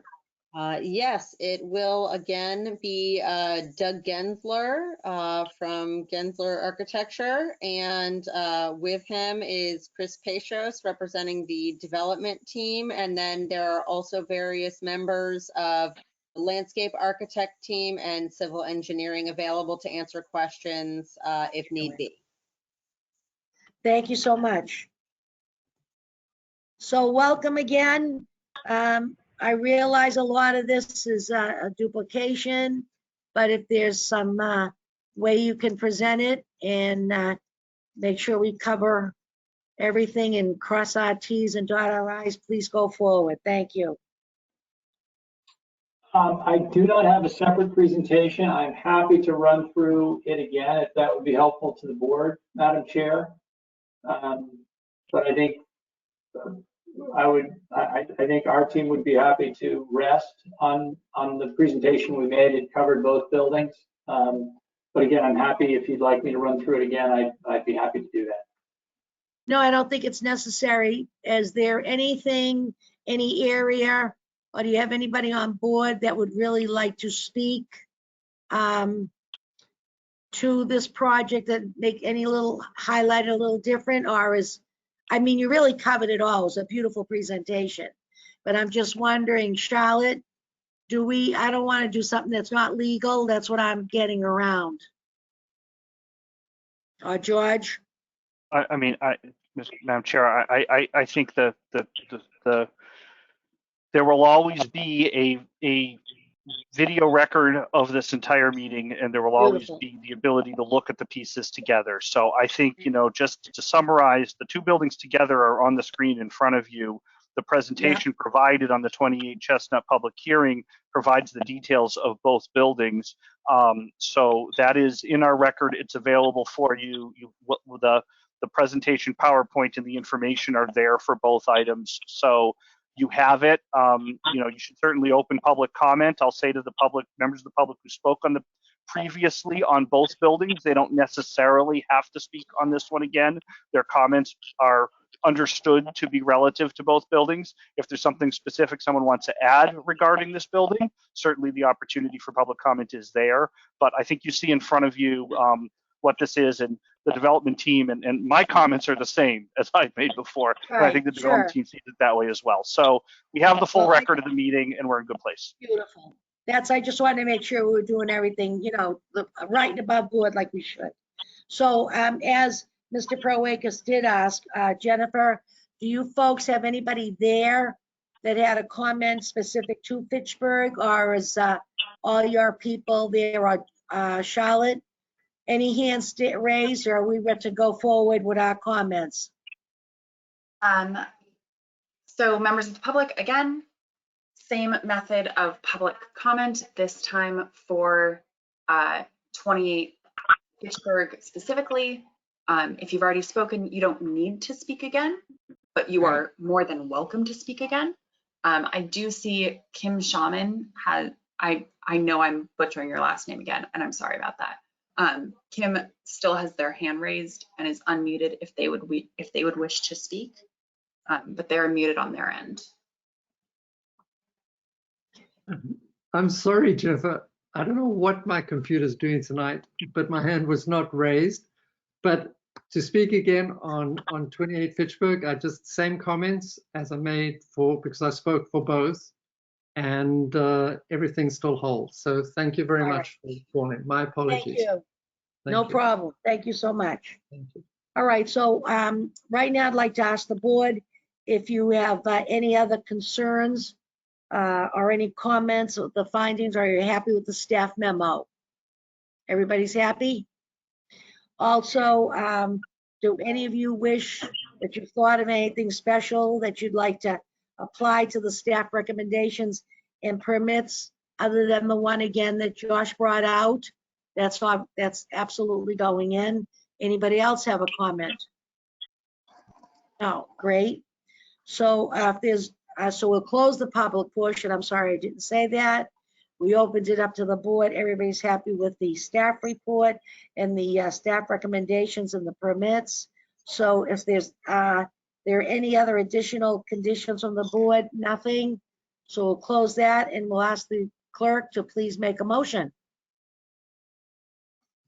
Madam Chair, in regard to the matter of 28 Fitchburg Street, P and Z 21-007, following public testimony, including the testimony that was heard relative to 28 Chestnut Street, following review of the submitted materials and deliberation of the required considerations outlined by the Somerville zoning ordinance, I'd like to make a motion to approve the application for site plan approval with conditions as listed in the staff report of June 30th, 2021, beginning with permit validity at the top of page 5.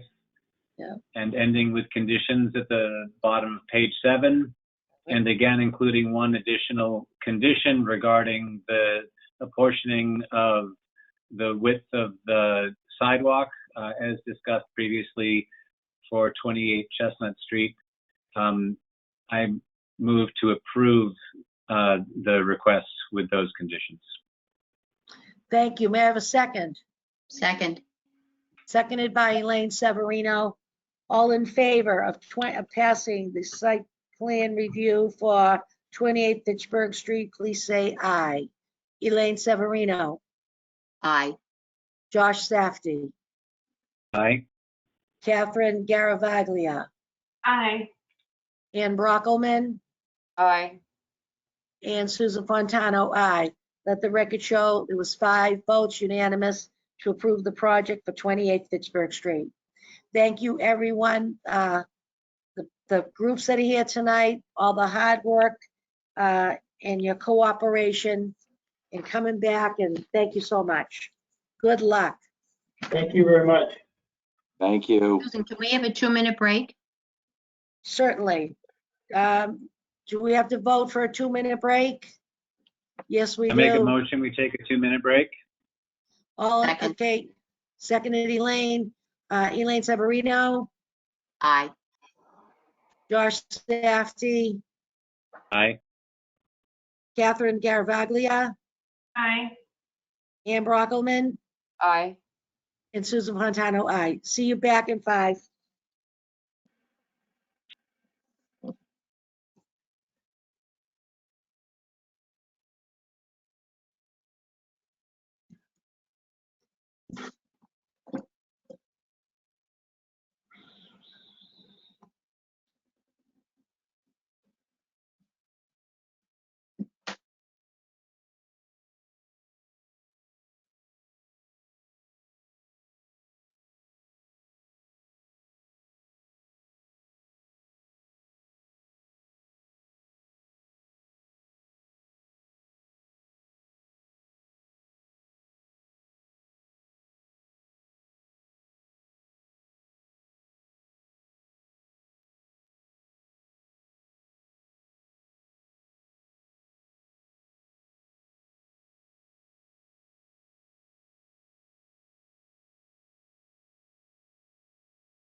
Hi, Elaine. We're back. Yeah. Ready to rock and roll.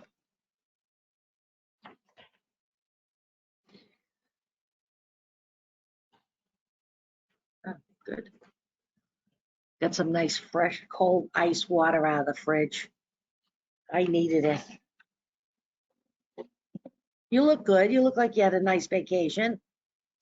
I did. Yeah, I enjoyed camping. And the friend who went with me enjoyed it. Good. Hi, Annie. Fancy earrings tonight. Oh, thank you.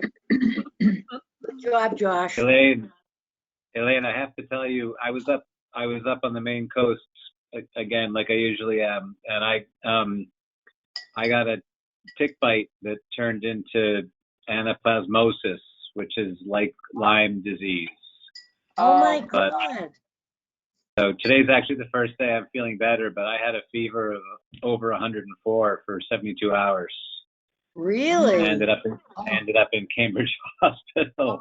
I'm laughing now because I feel okay, but it was rough. Wow. But I thought of you actually camping in the Maine woods. Because Wow. Well, So you got to stay away from the coast. Yeah. You were in the coast. You were at the coast. I was way inland, up in the mountains. There you go. Are we in a private room or is it possible for the public to hear? Does anybody know? Oh, It is yes, possible for we the might. public to hear us. We might Okay. still be in the meeting. At least we're off the record, right? What's wrong? I walk You away can for a send minute. sympathy cards to Hearing is- 145 Central Street. Somerville. Yeah, really. What do they have to give you? Antibiotics for that? That's crazy. Yeah, dioxycycline. Wow. So everybody check for ticks. Every night, check for ticks. Oh my Yeah, God. did you have spray on you? What a shame. Did you have spray on you? Do you always do that too? Yeah. But I mean, I was really doing a lot of traipsing around in the woods. Yeah, So, yeah.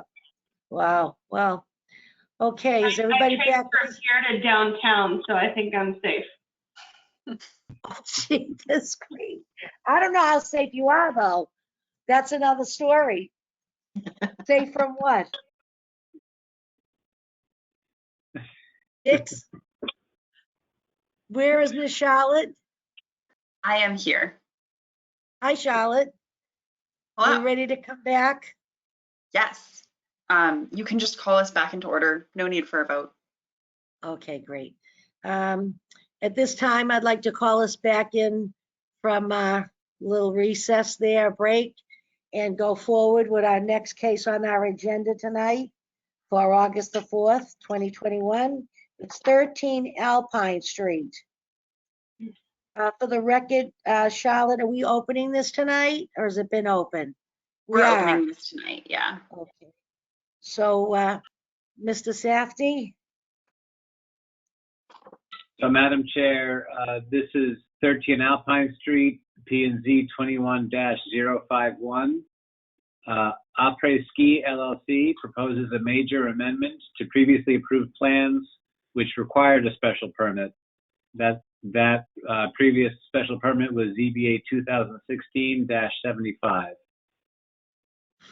Thank you very much. Good evening. Who do we have on board tonight?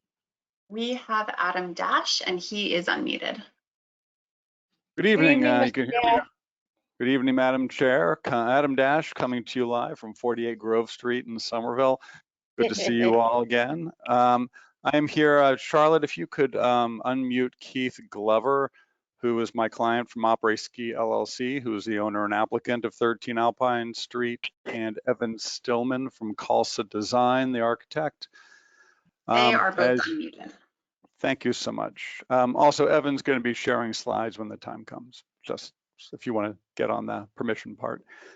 As you may know, the zoning board approved this development in 2017 to build a 4-story, 7-unit residential structure on the site that was the Faulkner Oil Company.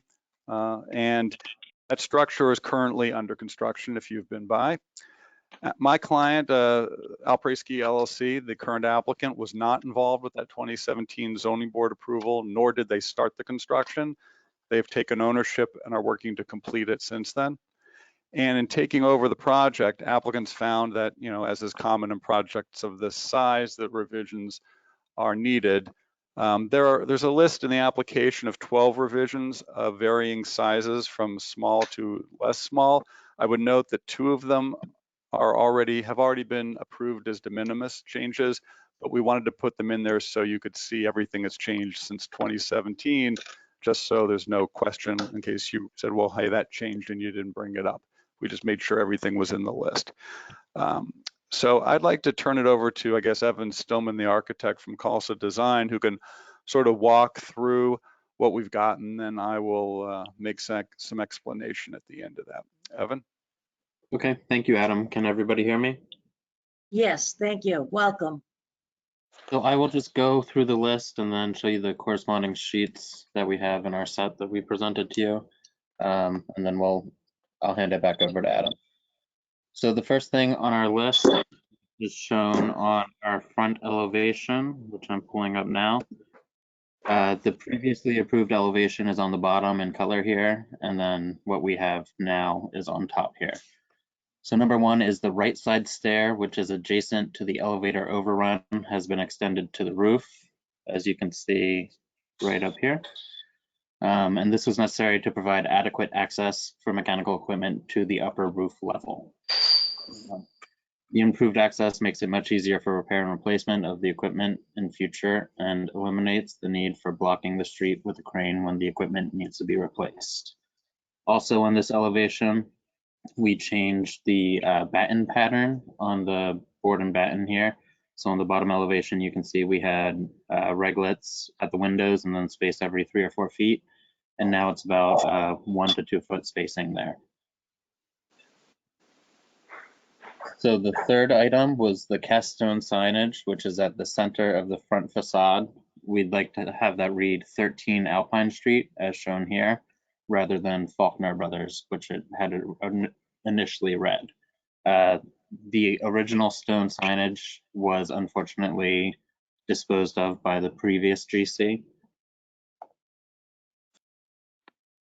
The fourth item on the list is the granite veneer at the front wall headers and columns. We'd like to change that to an Arriscraft stone siding.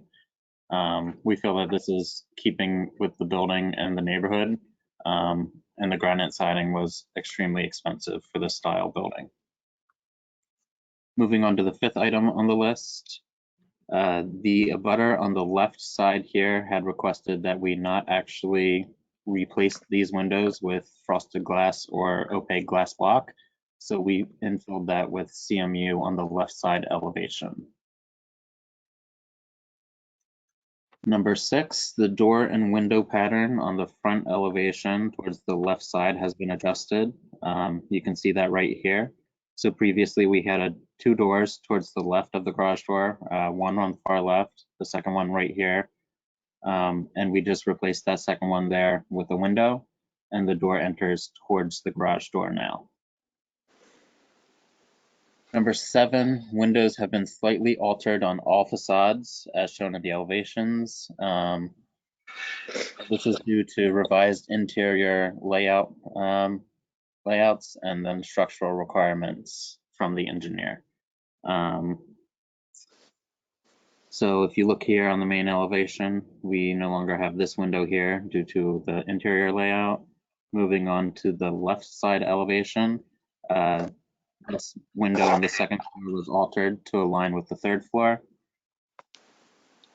Moving on to the rear, so this window on the fourth floor actually here has been changed to a door for the terraces. And then on the right side, the windows on the stair tower, I believe, got a little bit smaller. Moving on to the 8th item, due to the instability of the original garage front facade, the original wall had to be removed and rebuilt. This was previously approved as a de minimis change. As Adam said, we just wanted to include it in this review. What was that last item, please? Mr. Stillman? What was the last item? Due to the instability of the original garage's front facade, the original wall had to be removed and rebuilt. So in this elevation here, the entire brick wall, there was some glacial till, and it couldn't support the new wall and building above it. So we had to remove that wall and rebuild it using a similar colored brick. Number 9, sure thing. Number 9, iron railings originally shown as vertical on the plan elevations are now horizontal for a more modern design. And you can see that here on this elevation on the front, we had some, we're proposing horizontal railings at the top level and then over here as well. Number 10, iron railings have been added for safety and planters for beauty to the upper 4th floor roof. Due to code requirements, applicant is required to add greater than 50% of the roof line and railings for fall and safety protection around the condensers. The planters will soften the roof line and add vegetation for bee population. And that's going to be done up here on this level and this level. And I can show you a rendering. We're talking about up here with the planters and plantings. Number 11 is on the 4th floor, which is shown here. The wood decking is being extended to 3 sides of unit 401 on the 3rd floor roof, also adding additional planters and flowers to help create a bee habitat. So on the left side is the approved ZBA set where we had the terrace as an L shape. And then on the right side, we're extending that to the right of the structure and then all the way around to the back. And then the final change that we are proposing is on the front elevation. The ground floor front 2-foot high granite planters will be replaced with cast concrete planters at the front of the building. And that's shown here, these planters all around here. We're just proposing a concrete planter at the front. And that is all of our proposed changes. Adam, do you have anything that you'd like to add? Yeah, I do want to address some things. Thank you, Evan. I would note, first of all, essentially, it's the same building that you previously approved. Secondly, and I believe, Evan, maybe you can speak to this point about the staff. I wanted to address some issues in the staff report, because I think there's some confusion over the elevator overrun, and particularly the renders that are shown on page 2 of the staff report. Did you want to state that, Evan? Or at least, or call it up? Yeah, I have the staff report open. Yeah, that. So I just want to make sure we're all talking about the same thing here. Right. So on the rendering on the left that's included in the staff report, that was what we had originally proposed to the ZBA when this was approved. But after the approval, we made some changes that the ZBA had requested, which was adding the windows at the staircase, bringing the green wall up, and then changing the colors around. So the rendering on the right is what we have now, but that just explains the pretty drastic difference that's shown here. Yeah, I just want to make it clear, the rendering on the left there is not the version that the ZBA previously approved. It's the rendering on the right that was previously approved, and now we're working from that, just so we're clear. I don't want there to be any confusion. I would note that the staff report does raise an issue about the elevator overrun on the grounds that it creates access to a roof deck. I would note that a roof deck is not our intent here. The applicant is willing, if there's a concern that the board has, that was what it would be used for. The idea was to replace the hatch with a stairway to get to the mechanicals. If that's a concern, we could put in the condo documents, and we'd be happy if you conditioned it this way. I'm drafting the condo documents, so I can tell you, I can put it in there that the roof that's housing the mechanicals will not be used as a roof deck. And you could put that as a condition in the zoning decision so that it gets recorded at the registry of deeds and then is permanent at the registry and runs with the title. Because we, as the staff report correctly states, there are outdoor amenity areas for the units elsewhere. We do not need a roof deck. We're not trying to do a roof deck. We're just trying to provide better access than a hatch to get to the mechanicals. So I think that would provide a safeguard if that were the concern, because that was certainly not what we were trying to do. Also, on the staff report section regarding the green wall, there's some proposed language if the board wished to approve that revision. I just wanted to suggest perhaps maybe some language that would be maybe a little clearer, because I want to make it clear that this green wall, what we're saying is something like ivy may be planted to grow up the wall on the elevator override. And I wanted to clarify, this is not going to be some separate green wall next to the building wall. It is the ivy that is going to go up the building wall itself. So it's a green wall, but the way it's sort of stated is they're talking about the green wall may be installed. Well, it's not a green wall being installed. It's ivy growing up the wall that's there, which will make it green, if you follow my distinction here. It's a minor distinction. I just want to make sure if we're putting a condition in that we're all talking the same language. And I can note that during this process, my client has spoken with many of the neighbors going through these revisions. And I think as you heard, there's a couple of these revisions that actually were at the neighbor's request, including those CMU replace instead of the glass brick. The neighbors just didn't want the glow of the lights from the parking garage shining on their house, and we're fine with that. So if you have any questions about any of that, we're here, and the applicant is here as well. But we'd ask that you approve the revisions so we can complete the building. Thank you. Thank you. Is there anyone in the public that would like to comment on this? Come forward at this time. It's the opening the public portion. Pat Dugan has their hand raised and is unmuted.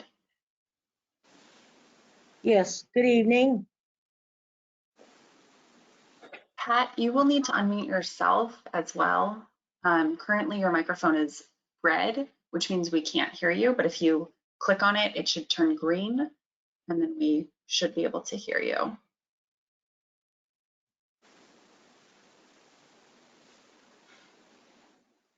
While they're figuring that out, we actually did receive a comment from someone who has since left. If the board would like me to read that into the record, I don't have their address, or I might have their address.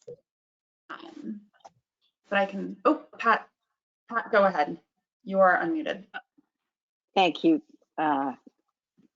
Madam Chair and members of the board, thanks so much for giving me this opportunity to speak. I'm an abutter. I live at 18 Alpine Street and have been informed about this process since 2017 when it began. Attila, who's one of the developers, invited me to take a tour of the property a couple of weeks ago. And he showed me all around, and I discussed some of my concerns.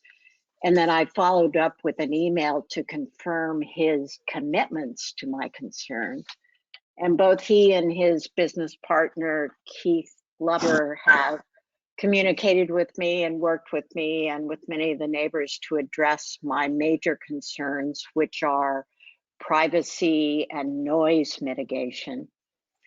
So I would like to request that the following conditions be included in the condo docs as part of this special permit that they're requesting from the board. And I would like to ask that the ZBA require that these conditions be included in the condo docs so that they are conveyed to the two new owners, and not forgotten when unit ownership changes hands. So regarding privacy and noise mitigation, my 3 requests are, which both Keith and Attila have agreed to, that on the 3rd floor railings, that planters with plants be added at railing height all around the railings. In the original approved drawings, the railings were both inset and they didn't go all the way around the building or the 3rd floor. And now they're at the edge of the building. So this is of particular importance for privacy and noise control. The second condition that I'm requesting be included in this permit with the condo docs is that all individual unit owners would be responsible for maintaining and or replacing planters at the railing height as needed if they need to be replaced, both on the 2nd and 3rd floor railings, as well as maintaining the ongoing plants or shrubs or trees for their unit. And the 3rd request is that no unit owner have access to the roof except for mechanical repairs, so that it wouldn't be used as a roof deck. So I thank you very much for your consideration. Thank you very much. And we did get your email earlier. Thank Great, you very much. thank you. Madam Chair, that is the Yes. only person here who wishes to speak, but if you would like, I can read the comment that was sent by George Launders into the record. Yes, and then I want to ask a couple of questions about the last person that just spoke. I need clarity. So read your report. So Read it in. the comment from George Launders at 6:32 was, I may not be able to stay for the whole meeting, but I want to make this public, my feelings towards this project. I've been the abutter to the rear of this building for almost 40 years, and I'm very happy with the way it looks today. Attila has been a pleasure to work with this last year of construction. I had issues with certain aspects of what he did, but he immediately addressed my concerns regarding the, quote, planters that were installed and how he agreed to comply with the requests I had relating to the approved plans. I understand he is asking the board for approval of an additional deck on the rear of the building, which would be overlooking my property. As long as he again installs the approved, quote, planters at the location of this additional deck, I'm fully in favor of the BOA approving this request. His work crews have been nothing but professional and very accommodating throughout the process. Thank you, George Launders, 173 Albion Street. Thank you. Okay. So before I close the public portions, if anybody else has something to say, raise your hand.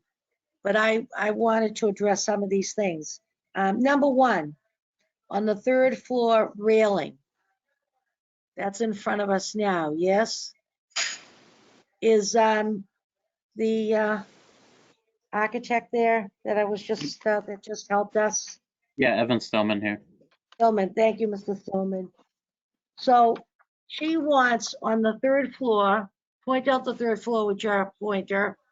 She wants railings to go all the way around. Now, originally, there's railings there now, right? That was the, oh, I see what she wants. Okay. And she wants it to come all the way around. All right. The height's the same, the design's the same. Right, the previous iteration, the railing stopped right here, Yeah. and now we're carrying it to the right side of the building. And Okay. just for the sake of clarity, this is the 4th floor. It's on the roof of the 3rd floor.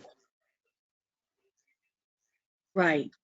And that's, yeah, so she wants that. Now, also, was she talking about they bumped out further than the original plan? You might be referring to the size of the terrace. This is the 4th floor plan previously on the left, and as proposed on the right.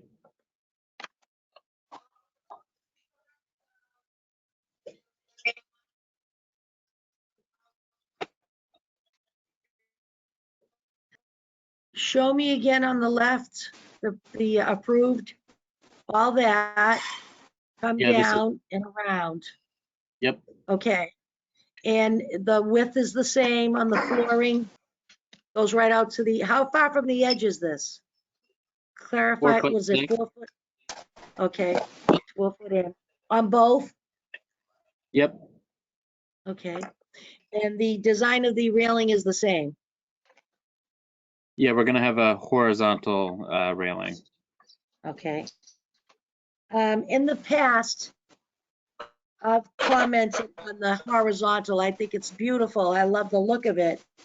But from a safety standpoint, and I know there's people on the board that don't agree with me on this, but on a safety standpoint, I'm afraid that people use the horizontal balusters as stairs, especially if there's any young people around, or people tend to sit up and put their heels on the back of it.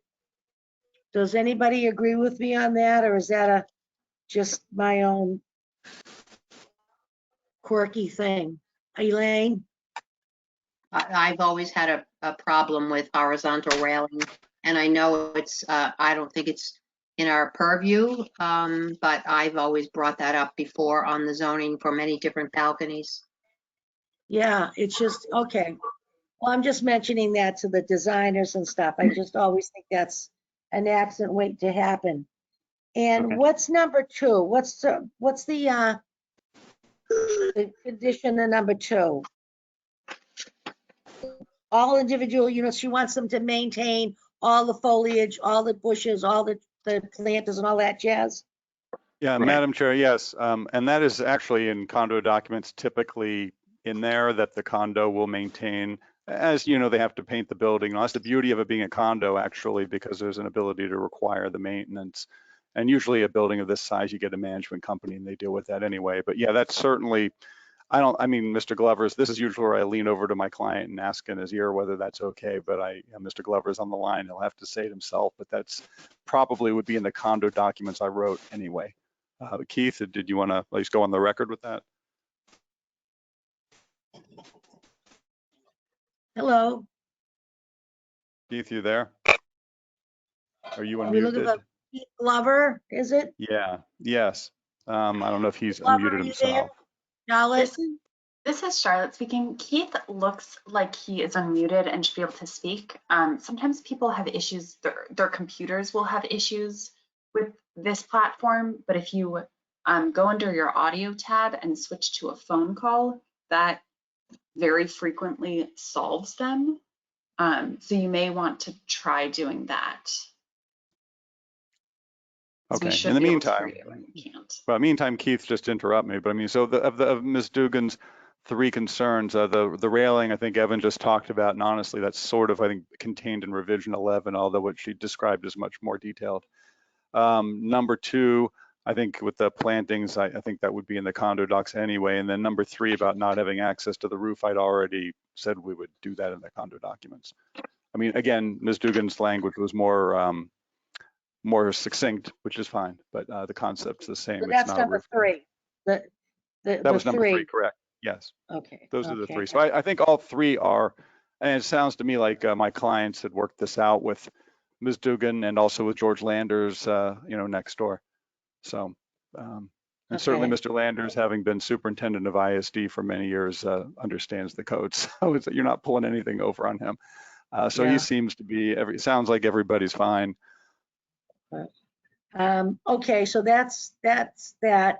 And you have a letter to read to us, Charlotte, or was that all set? That was the other person in the back, Mr. Landers? Yes, that was Is that the letter you're referring to? comment that I read. Good. Yeah. Okay, good. So we'll close the public portion and open it up to the board for their comments. Let's see, Ian, all right, Elaine, yes, Elaine, please. Okay, I guess I'm going to take some context out of some of the letters that we received. I am disappointed that some of this stuff was built before they came back and asked permission. And I think part of that was mentioned in the letter from Mark Niedergang when he said, I'm pleased that it seems that the developers, I am not pleased, excuse me, that it seemed that the developers built a bunch of stuff before they received permission.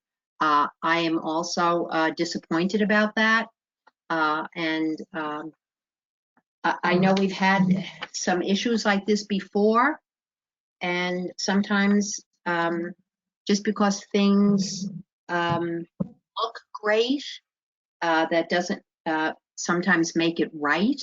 And I wish that before they had done some of these changes, they would have come back to ask first before they pursued and went ahead and built some of the stuff. Sort of after the fact. And I think I just don't like the message that sends to other developers. I know every property is different, and this doesn't mean that just because you can do it here, you can do it someplace else. I understand that, but I don't want to give developers a message, well, let's just go on ahead, we'll build this and we'll put up a building with 3 floors, and well, I guess we'll go ahead and put on 4 floors because it really doesn't make any difference, and we'll go and ask permission later.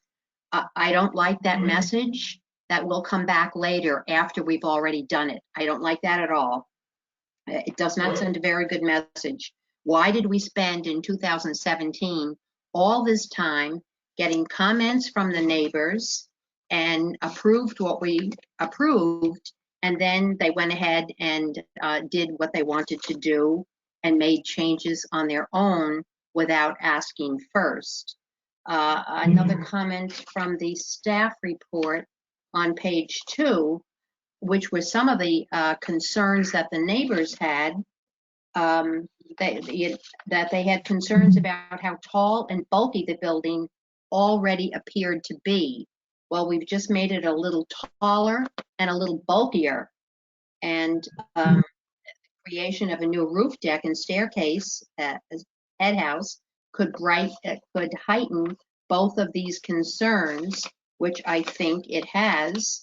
I know the neighbors don't seem to be too upset about it. I think probably I'm a little more upset than the neighbors are. I do think it's too high, but I guess my biggest thing is I wish that they had come to us first. I know it changed hands or owners or whatever, but it's still, you build what was approved and stamped, and we often ask for stamps and dates on drawings, and this wasn't followed. That's it. Thank you, Elaine. Anybody, Ann? Ann? Yes, I just want to prioritize where I'd like to focus our attention. I mean, the sign changed, granite to concrete.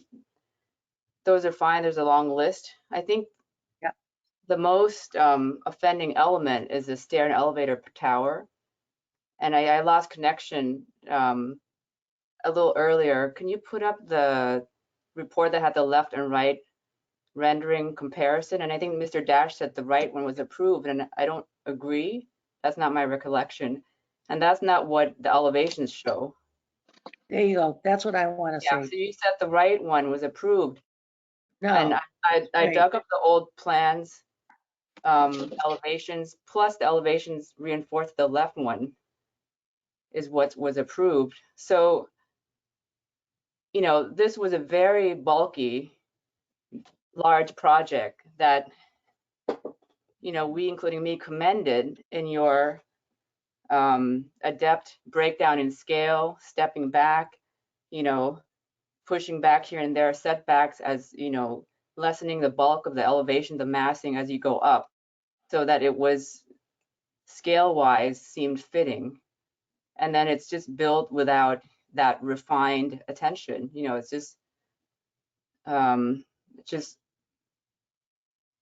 little, you know, quite disappointing. So the main difference is that the stair and elevator tower was one element, right? And it has horizontal detailing, which breaks down the scale so that it's not tall, emphasized, and it's a continuous line with the mass, the building itself, the occupied space itself.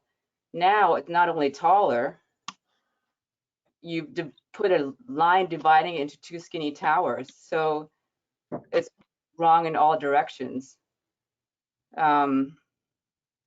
So I think, to me, that's the most upsetting part, right? Because it's really a scale issue. Not only did you make it tall, then you put a line down the center to emphasize its height.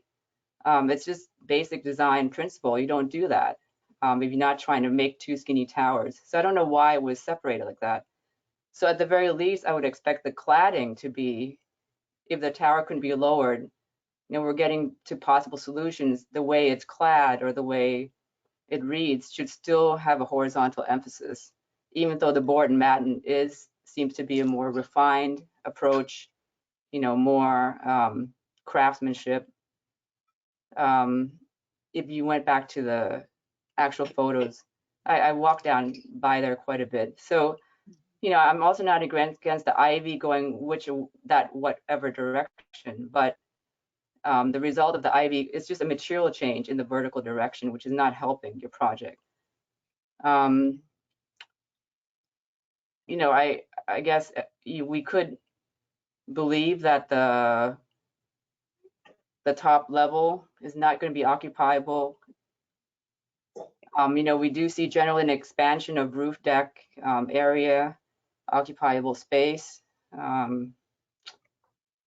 But I mean, to me, that's the jux. Like, how do we? And I like to hear what other board members feel. You know, the other small changes, I don't feel the need to go item by item. But this elevator tower, to me, it's the main thing. Thank you, Ann.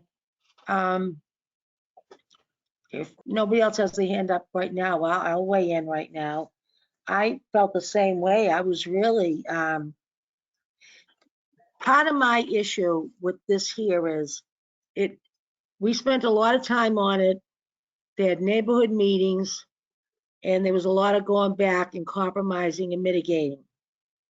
I thought at the end of the day, we had a nice project for where it is and how it looks, and and you think of the future of what else is going to be coming on board. I think it's a terrible thing that we don't have bigger teeth in our rules, that when somebody goes forward and does something to a property that's not been approved, and also that they've thought about, in this case, that we have no recourse other than to review this case and say no. You know, it's just ridiculous. We've got people that do it on a smaller level. They're smaller developers. They buy these houses that are 4 apartments. They condo them. They do it over, and they end up doing all kinds of stuff that we said not to do. Same thing goes with this. This is much bigger and rangy. And also, I've found in the city, You know, in the city, you give up a lot of things to live in the city. We're losing a lot of our privacy in our homes, in our backyards, with all these higher rise buildings with terraces and balconies. They're beautiful. This is a pretty, pretty building, but pretty just doesn't cut it sometimes. And nobody knew this was happening. And nobody's being a rebel rouser down in the area. I don't know what the council is doing down there, or Ms. Dugan's doing down there, or anybody else. But the last time this came up, they were all ranting and raving, and we really listened, and we worked hard. I take great umbrage that this project went forward the way it did, and they altered the size and the character of the building. I just think it's totally uncalled for.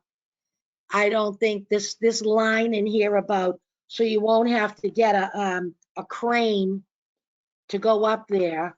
I mean, that's like, you're really digging deep for that excuse.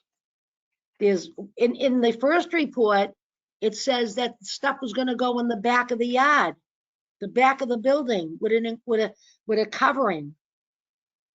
Now everything's on top and you need a crane. And I guess the regular old way of getting up the stairs and stepping out isn't good enough. They need a bigger one. You know, we got a TOD down here in Somerville. We had a TOD 50, a TOD 70. And now then all the equipment goes on top of that. How much higher are we going? Same thing with this. It's supposed to be 50. After you put all the mechanical equipment up there or antennas or whatever else going to go over there in the years, it's higher and higher and higher. And I don't like it. It's blocking the skies. It's visual pollution. And I don't like the invasion of people looking down on everybody and their next door neighbor. I'm very offended by what happened here tonight. Thank you. Anybody else? Just a moment, Mr. Dash. Catherine, well, Ian was there. Catherine, you were not. Josh, I don't know if you were on board for this. As an architect, do you have any comments to make? Or does Catherine? If not, I'll let Adam say something. Madam Chair, I mean, I don't feel like I need to pile on. I generally agree with what the three of you said.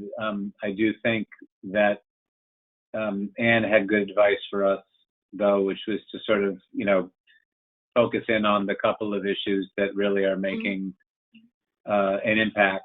If we can all agree on that, it sounds like we probably do. I mean, I think, some of the material changes and that kind of stuff in my mind are somewhat minor. I don't necessarily agree with them, but I'm not going to, but I think the amount of roof deck that's been added, the height of the tower, and the height of the staircase are concerns for me as well. And I think the confusion around what was permitted and what the condition number 26 called for, I think that I find it's hard to, somehow I have to look at too many things in order to understand exactly what's going on. The list of changes is in one piece of paper. The drawing set doesn't reference them at all.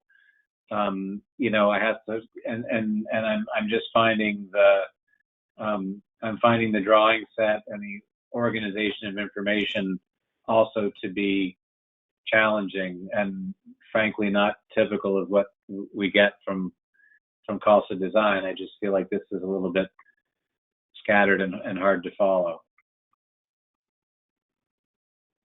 Thank you. Is that it? Mr. Dash? Yes, thank you, Madam Chair. To respond to some of these comments, I guess regarding the railings, regarding the horizontal railings, although be at a minor point, I would say that, the railings are pretty far back from the edge of the roof. People aren't going to go off the roof, but be that as it may, I just want to point out again, I know I said it before, my client wasn't the original developer. So, and I wasn't handling this in 2017, and we weren't involved in 2017 and what was done with the neighbors or promised, and then what was started off wrong. I mean, things like getting rid of that Faulkner Brothers sign, I mean, we didn't do that. So we're trying to come in for some of this, and sort of some of these revisions are things that we didn't do. We're just trying to play catch up. As far as the can I taller bulk, interrupt you? Yeah, let's forget all the other ones. Let's forget there's 12 on the sheet. Let's worry about one. Yeah, I understood. Understood. I mean, keep in mind, this is a head house. It's a head house overrun essentially with to get up to the roof. The siding idea that Ann had sounds workable. Changing the siding on the elevator overrun to de-emphasize it. Obviously, we could continue. We could come up with some other design and come back if that's a solution that sounds workable. I would note that, obviously my clients have been talking with the neighbors and they don't seem to have an issue with it for what it's worth. And they're the ones who have to live with it. I would also note that across the street at 2 Alpine Street, which is the smaller 2-story brick building that faces Cedar, that is where the Chamber of Commerce is and all that. That building was just sold and is going to be redeveloped. So that site, I mean, as far as neighborhood context, the neighborhood context with this building is going to change quite a lot. And you've also got to think that the street behind, when you get up to Albion Street by George Lander's house, the elevation rises quite sharply there. And then the building to the right of this on Cedar Street is actually taller than this building. So when you talk about being too tall or too out of scale, it actually isn't because of the grade behind it. The building to the right of it on the corner of Cedar and Alpine, and then the building across the street at 2 Alpine that's going to just sold and is going to be torn down and redeveloped. This is not going to be out of scale. It's not out of scale now. It's certainly not going to be out of scale once that other building goes in, just because of the head house and the elevator overrun. And like I said, there was no intent to enlarge a roof deck or anything like that. We're happy to, put whatever legal constraints are around that. That wasn't the point. I don't know like I said, I don't know what was promised during the prior hearings. I was probably sitting there in the back with another case, but it wasn't my case. So I don't know, Evan, did you have anything you wanted to address? Because some of these were more complicated. I think as far as the render on the staff report, I think what Evan had said, and again, I wasn't there, so I'm just going what I was told, that the one on the left is the one we actually, that was proposed by the prior developer. No one's saying that it's not. But I believe what Evan had said, and maybe I misspoke, and Evan, you can say, was that then the zoning board had suggested changes to the plan, and so that what's on the left is not what came out of the zoning board hearing, even though it may be what was applied for. I guess, Evan, do you want to fill this in better? Maybe I'm botching this. That's exactly what happened. So this is what we had presented to the zoning board, but at the zoning board meeting, you guys wanted the green wall to come up the elevator shaft, and then you had wanted the windows to be here, and this material changed. So I'm not sure it was up the elevator shaft. I think it was, though, looking at the conditions, Evan, on the prior zoning approval, Josh had pointed out number 26, that it was the green wall was supposed to be installed, but not on the override. So the difference of the revision we're seeking is to go put it on the override. But to your point, though, the green wall was suggested and I think was made bigger, but not all the way up by the zoning board. Right. Just to be clear. So, yep. Sorry, Evan, go ahead. Yeah, so the approved project from 2017 was kind of a mix between the two renderings we have here. It wasn't exactly what's shown on the left here, and it's obviously not what we show here because we have the proposed changes on the one on the right. Yeah, so I just want to be clear that we were not trying to, mislead anybody. We just want to make it clear that the one on the left is not necessarily what came out of the whole public process last time, from what I was told, and I wasn't there, you were there, so I certainly defer to you on that. So I mean, it's not typical that obviously we come in and the neighbors and are fine with something and we, have pushback, but that's fine. Understood. If there's a way to work something, if the cladding issue is on the overrun is something that can be addressed, I think my clients would be willing to do that. And if to Mr. Softy's comment about the having more organization on the plan, I'm sure we could, connect the dots better if that's something that the board wants to see. It sounds to me like the one revision that seems to be the main issue, everyone's pretty clear on what that is. So I don't know if connecting the dots about the planters is all that important, but we're happy to do that if that's something you would like. My client would, I guess, like to note that the elevator shaft overrun doesn't increase the height. I mean, I understand it increases maybe the look, but it doesn't actually increase the height of the building. So, Evan, I don't know, is that correct? Yeah, that's my interpretation. That's not possible. That is not possible. This is Charlotte speaking, if I may. Might there be, Adam, are you saying that the addition of the elevator override does not increase the height of the building as defined by zoning as opposed to the physical actual measurement? Or are you saying it does not increase the physical actual measurements? No, the former, I'm sorry. Under the zoning definition, yes, I'm sorry, that's what I meant. There we go. I think that was the confusion. Thank you. Sorry, I don't mean, sorry. No, I had no confusion. I didn't have any confusion. So where are we? Elaine, you have a hand up.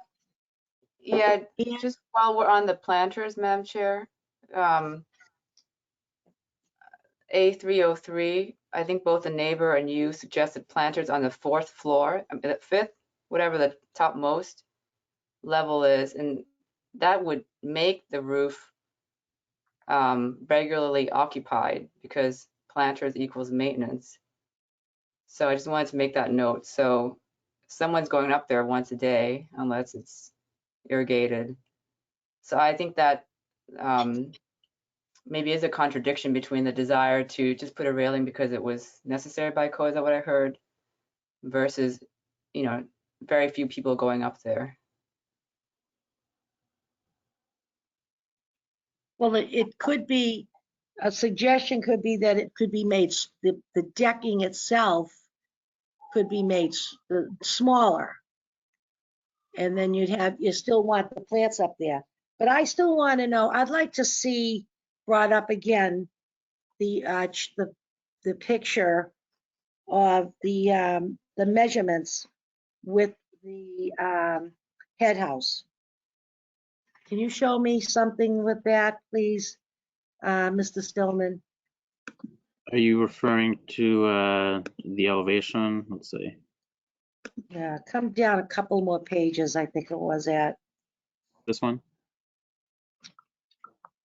Yes. Now that shows the new head house, right? Yep. On the top, it's proposed. What is the top of the building I see is 50, that's right. Now, if you look across, and Mr. Dash could look at this. I'm looking, yeah. On the bottom one that's approved, it's 50 feet. And it shows straight across, there's nothing else there, and there's a head house there. When you look at what you're proposing, you've got all this real estate now up there. You've got a bigger head house, you've got decking, you've got fencing, you've got plants. It's too much. How do we get rid of that? Evan, is there decking on that roof, on the top roof? No, it's just planters and a railing around the perimeter. Yeah, I didn't think the decking is on the low. I think one of the parts of confusion is there's two roofs. You can call it what you want. I'm calling it another decking. I'm calling it another patio. Well, it's just a rubber roof, right? It's a rubber roof. Yeah, so it's not meant to be occupiable because it's rubber. And there's a series of penetrations coming through. Yeah, but I'm saying, then why put planters up there if no one's supposed to go up there? Right. Because that will be a maintenance requirement. So if the neighbors wanted, well, I guess it depends on what the neighbors want. Are the planters for privacy so that when someone's there, you don't see them? But if no one's there, no one's going to be up there. A railing, which is thinner, hence more dematerialized, right? Less bulky. What is the measurement of the head house on the approved and the head house on the proposed? What are the dimensions, please? So on the approved, we just had about a 6-foot elevator overrun. And on the approved to the top of the head house is about 50, 58, 59 feet. So I guess Devin, what's the difference from So before we're the going elevator versus going overrun? 6 feet to 58 feet. Yeah, I understand. giving That's us- what I wanted. But you're giving us answers with different terms, right? So we're Which at- is what I'm saying about previously the it was drawing 56, set in general. Current, we're at 58. The So it's a proposed, 2-foot increase. the approved was 56, then you're saying? That was Yeah. 6 foot, right? Okay. Yep. And the new one is 58? Correct.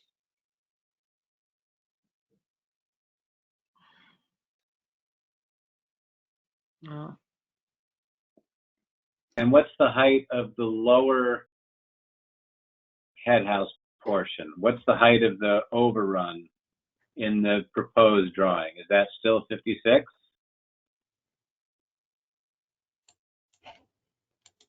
Yeah, it's the same. You can see on this elevation here. So 56, then we jump up at the required head height to get out of the head house here at the door. So the elevator overrun is shown here where my mouse is at 56, jump up to 58 for the stair head house. But the stair head house difference is from 50 to 58. Right. There was nothing before, so I mean, overall 2 feet, but when you go from, count the stair, it's a whole floor because you need to take people up there. I'd also like to point out that the top of roof has changed, right? I mean, in the approved ZBA drawing, which is the colorized one on the bottom half, that top of roof datum line, the dashed line, is right at the top of the roof, like at the top of the rubber membrane. In the currently proposed, that same line it suggests that it's below the framing of the high roof, right? So it seems like the overall height of the mass of that top story has increased by, I'm estimating, a foot. I think that when we went through and did the construction documents, we added a small parapet wall where the cornice line is, but the top of the roof would still be at the 50 foot. We would just have a 6 to 12 inch parapet around the perimeter of the roof. And when I look at the relationship between the railing, which springs from the top of the roof, and the railing which springs from the 4th floor level, that doesn't seem to be the case, right? I assume that the 4th floor level has a parapet and then a railing, but the vertical distance between the top of the roof and the top of the railing that it corresponds with it is much higher. On the 4th floor the top level, of the five. railings are set back 4.5 feet, where on the top of the roof, the railings would be at the top of the parapet wall. But this is an elevation. This doesn't account for perspective.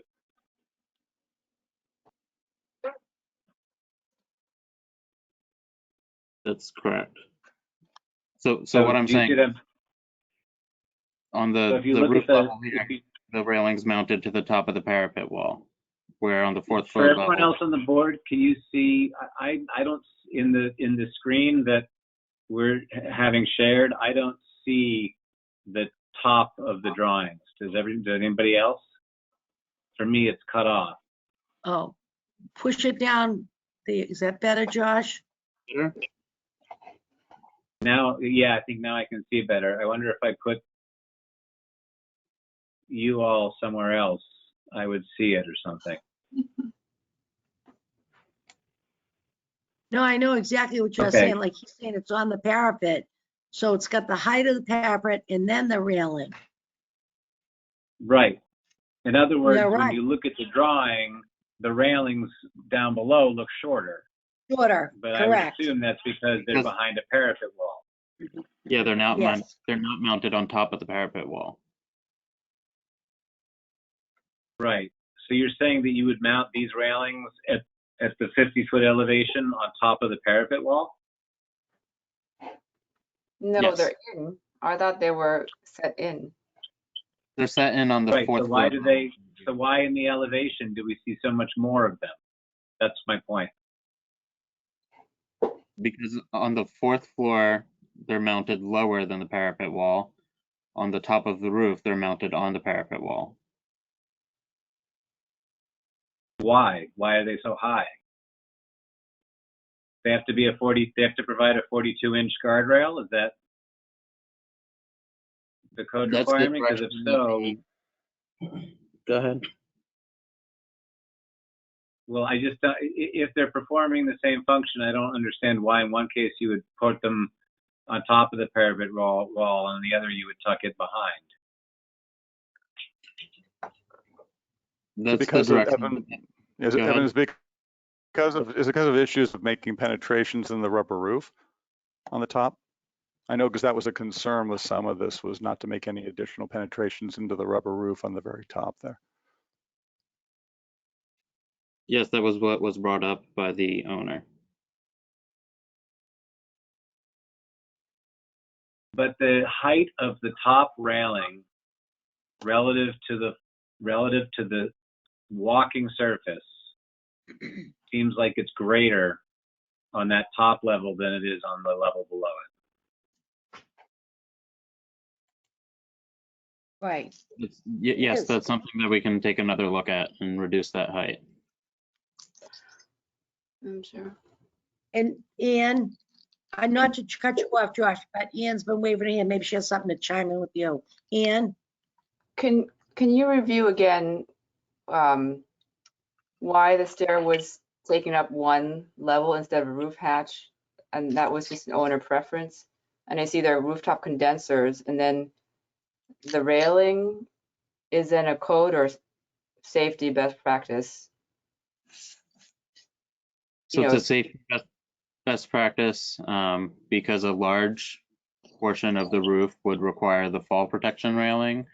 So we thought it would look better if we went around the entire roof rather than half the roof, essentially. okay. Rather than minimizing it because it's not occupiable. So it's really just for maintenance of the condensers, for safety Correct. of maintenance. So it really could be as small as you wanted it to be. But the decision to bring the stair all the way up is again one of convenience and arguably safety as well instead of a hatch. That's correct. And in the past, we've Wouldn't- had discussions with. Sorry, Ann. Wouldn't that fall safety railing have been required in the previous design too? Well, when this was previously approved by you guys, we hadn't sorted out the location of the condensers yet. Okay, so then adding the condensers to the roof also comes with it a requirement for railings at the roof. Correct. So I think that's an important point from a Mhm. design perspective that hasn't been communicated. We wouldn't That's need any kind of a railing up there if a decision hadn't been made after the fact to put the condensers up there. Right. Sorry to cut you off, Ann. No, I'm trying to think this through, and then the stair again. It's convenience, right? Obviously, I mean, I don't buy the crane argument because the crane is once the lifetime of the building and then lifetime of the condenser, which is what, 15 years, 20 years. So that's how often the crane would block the street. So that's okay.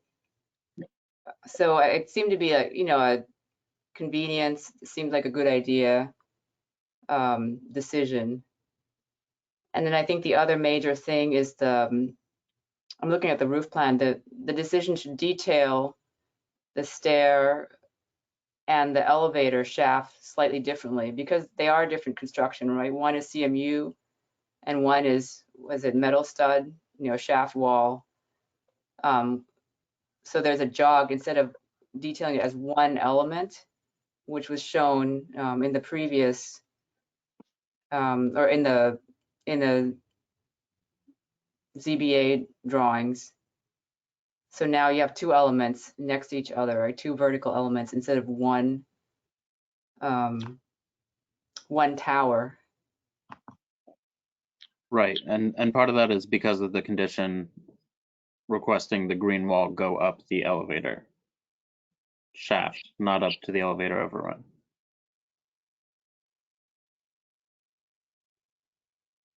Okay. Because our goal is to have the entire thing covered with the greenery. So the material at the end of the day, I mean, it'll take time to grow, but at the end of the day, the greenery will cover it and the material won't even be visible, right, Evan? Yes, that's the. Is that what you're asking? That's the condition number, one of the revisions we're looking for, yeah. Over your nice batten board? No, just the elevator shaft, ideally. I'm seeing this as one vertical element, right? I think it should be one material, whatever the solution is. Whether you lop off the top of the stair, you keep it. I don't think we're there yet, but I think it should be one, not two skinny towers. And Ann, to your point, the condition for the green wall doesn't dictate that the two things be different heights. Yeah, I think the height thing Right? doesn't help you. Yeah, it's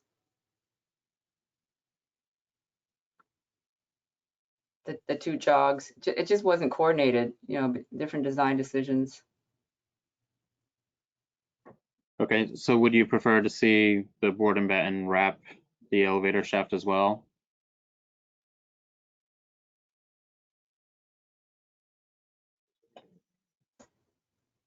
I think, Madam Chair, may I keep going for a bit? Yes, please do. Show us options next time to unify this as one element. A few options, whether it's all green or it's all batten, and then don't have that jog on the top. I mean, I think that's the most understanding and compromising we can be, is to, state the problem, and then, you can go back and see what makes sense, and maybe financially as well, obviously. I don't know what other members of the board think. I want to know why this was done without permission. Well, like I said, this predates my involvement, and I guess Keith is. Then is your available to staff get on. there, the design crew that's there, your architect that's been answering these questions. When did you folks take over this project? We've been involved the whole time. Right, exactly. So why would you go ahead and make such a moderation to something without thinking you have to come back to the Zoning Board of Appeals? Were you on the staff planning this at the beginning? Personally, I was involved in the project. I didn't attend the board hearings. But yeah, Well, yeah, right. Well, I don't know what to tell you. I'm will not say happy with this, and I'm not approving this tonight as it is. My vote's no. I think you guys have to go back to the drawing board and see how you can make this better. And covering up with ivy or any green material doesn't matter. I love greens. I'd like it growing up. Harvard has it in all their buildings. That's diversion right now. We are talking about why you went along from the beginning, when we had all these meetings, neighborhood meetings, staff all boarded up, doing everything, and then you guys think you're going to make it easier so you don't need a crane like Mrs. Brockelman said, what, in 20 years? You know, it's just not right. It's just not right what you did. And it doesn't look good, and it's an invasion to the neighborhood and to what else things are going to be coming down. We have to look to the future.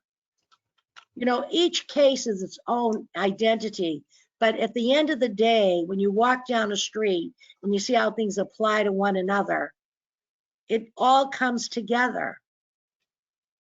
You guys have to go back and look at this and figure out what you're going to do with it, because you had no right to come in and put a whole new elevator, all stairs and everything to come out and work on the equipment. The last report I read, that the suggestion was that perhaps the mechanicals were going behind the building. Once you want to change them and bring up on top of the roof, and you knew you had to modify the building, no problem. You could have asked for a condition, change the condition, and we would have talked about it and hashed it out. This, you've come from a negative point of view. You show no respect to the board or the neighbors or the council that worked on this so hard. So as the chair, I make a suggestion, unless anybody has thought of something fantastic in the last half hour, you should get a continuance perhaps. I don't even know if I should suggest that. Madam Chair, But you've got to can look at anybody this. hear me? We can Hello? hear you now. Okay. Yeah. My name's Keith Glover. I had trouble, which I was asked to speak earlier. So, Madam Chair. What's your job, Mr. Glover? I just wanted to say in regard to the Mr. condenser. Glover? Hello? Excuse me. Hello, I have a question. You told me your name, and who are you and what do you do? I am one of the developers. Okay, and what's your job? My job, What's your position? my position is as project manager and as owner of the building. Okay. Good. I'm glad you spoke up. Yeah, no, I've had my hand raised. I didn't realize, you know, I got disconnected, so I'm reconnected now. So I have missed some of this, but I've heard a lot of it. And first, it was not our intent to upset the board. Part of this came, first of all, the condensers, we knew nothing about. There's no room to put condensers on the back of the building. We had, in our estimation, we had no other place to put condensers but on the top of the roof. The building is very close to the property line all the way around because it utilizes the existing garage wall.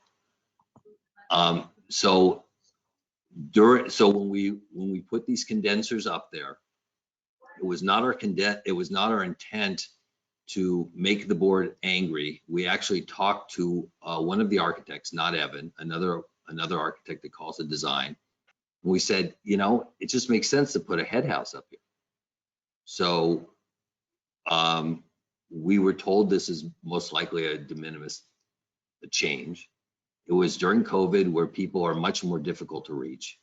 And we made a poor decision of going ahead without asking. The element of the head house, if you look at the drawing that's up right now, we brought, if the head house were not there, it would stop at the parapet. But it would still, what we did was we brought the exterior element of the siding just up to the head house. Regarding the green wall covers CMU block. So everywhere you see green there is CMU block. There's a very small portion on the left side above where we're requesting to change the granite to the cast stone, such as Ariscraft, where it's cement board. But everything else, the elevator shaft and that entire wall is CMU block. In the plans, Boston Ivy is what is designated in the plan. Talking with the landscape architect who I'm not sure who the landscape architect was for this building before we purchased it from the the group that got it approved. But I spoke with my landscape architect who said, well, you're growing Boston ivy, you grow it up against a wall. You know, it sticks to the wall and it'll grow and it'll do well. And we felt that as the Boston ivy grows, which will take time, that it would, and plus the fact that it's CMU block already, so it's a different element than what the stairwell is, that we thought there was enough delineation. So I just wanted to point out what that design element was in regards to people questioning how this was thought out. The railings are, as Evan said, that because we had mechanicals up on the roof, that we had to put the railings up for half the roof anyway, at least half the roof. I think it's, Evan might have said half the roof. I was under the impression it was 5/8 of the roof. Not too much of a difference, but it seemed odd to not do the railing all the way around. It would certainly have been less expensive to do the railing, not do the railing all the way around. Regarding the crane blocking the street, we have had so many calls every time we've had a crane come down and blocking the street, and we call the police, and the police, you know, to get a detail, and the police don't come until we call. And once they came, when we said, look, we're blocking the street, and they say, well, if you need us, thank you for letting us know you're blocking the street. We are under the impression it's a detriment. It's not a wide street, Alpine Street, and the need to get fire trucks down that road has been reiterated to us over and over again, which is why we call for a detail and then when we know it's going to block the street, and then they tell us, please call us if it's blocking the street. So we call them back and say it's blocking the street. So we weren't trying to use it as a flimsy excuse. Basically our reasoning, which we should have brought to you, was we thought it would be de minimis. We didn't know we'd have to go back before you because we were only adding to the top level there, number one, and it was under our impression that it's within the height allowed, and number two, it was for access. I have installed trap doors up the ceilings before with ladders. They're more difficult to get equipment up there. They're more difficult for people to get up there to do maintenance or whatever needs to be done. We weren't trying to make the city angry. We just thought, you know, you got stairs. It's just so easy to put stairs up there. That was our only decision for that.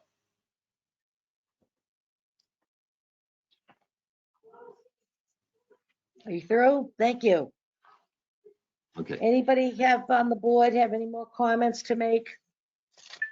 What are we gonna do? Let's go. How are we gonna move forward? Pleasure of the board.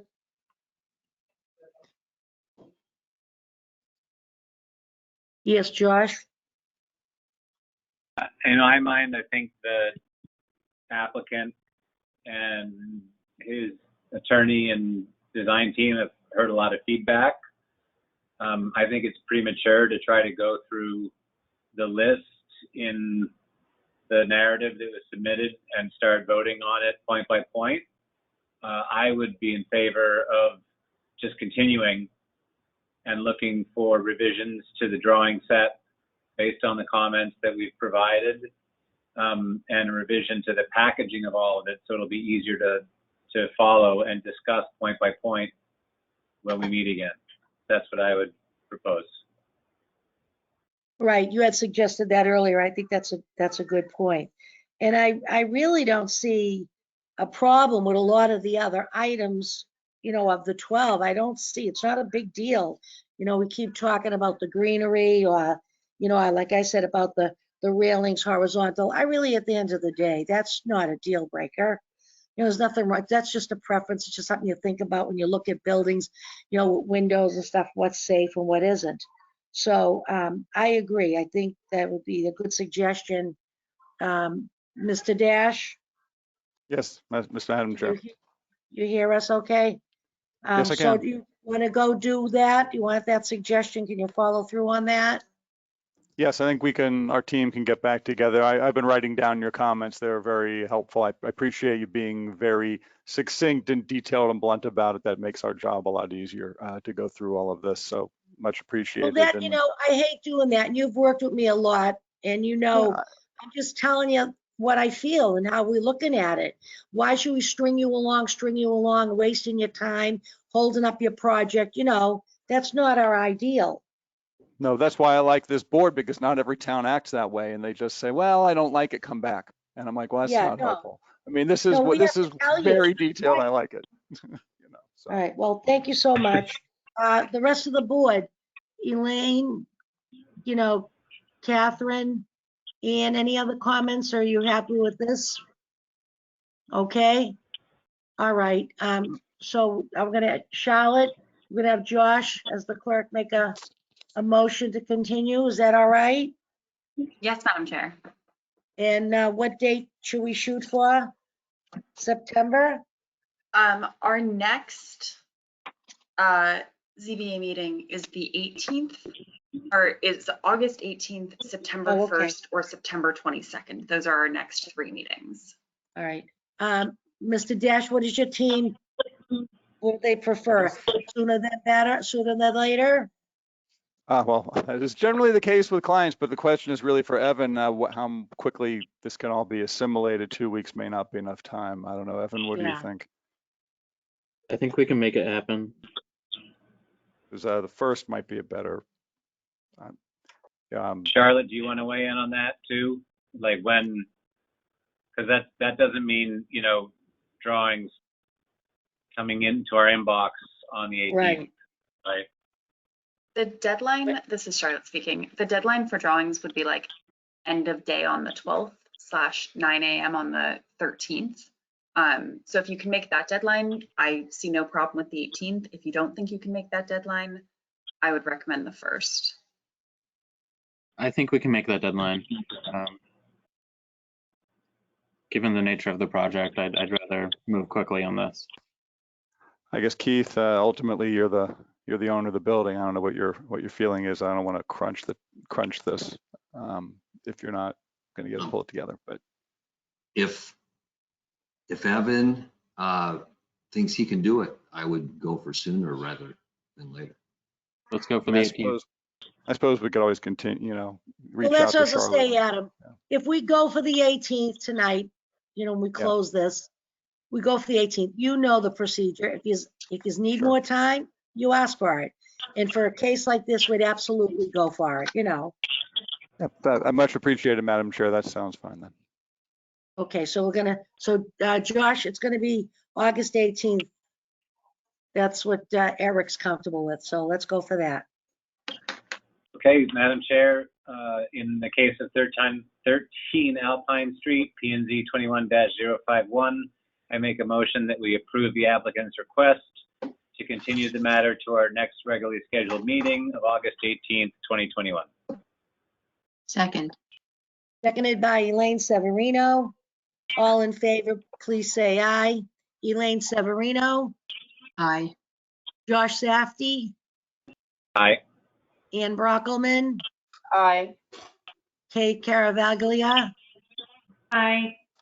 and Susan Fontano, aye. Let the record show it was unanimous, 5 in the affirmative, to continue till August 18th, 2021. Thank you, everybody. Thank you. Do we have a motion? There any other business? Hearing and seeing none. I ask for a motion to close the meeting. Motion to adjourn? Second. Seconded by Elaine Severino. All in favor, say aye. Elaine Severino, Aye. Josh Safdie, Aye. Ann Brockelman, Aye. and Catherine Garavaglia, Aye. and Susan Fontano, aye. Thank you, everybody. Aye.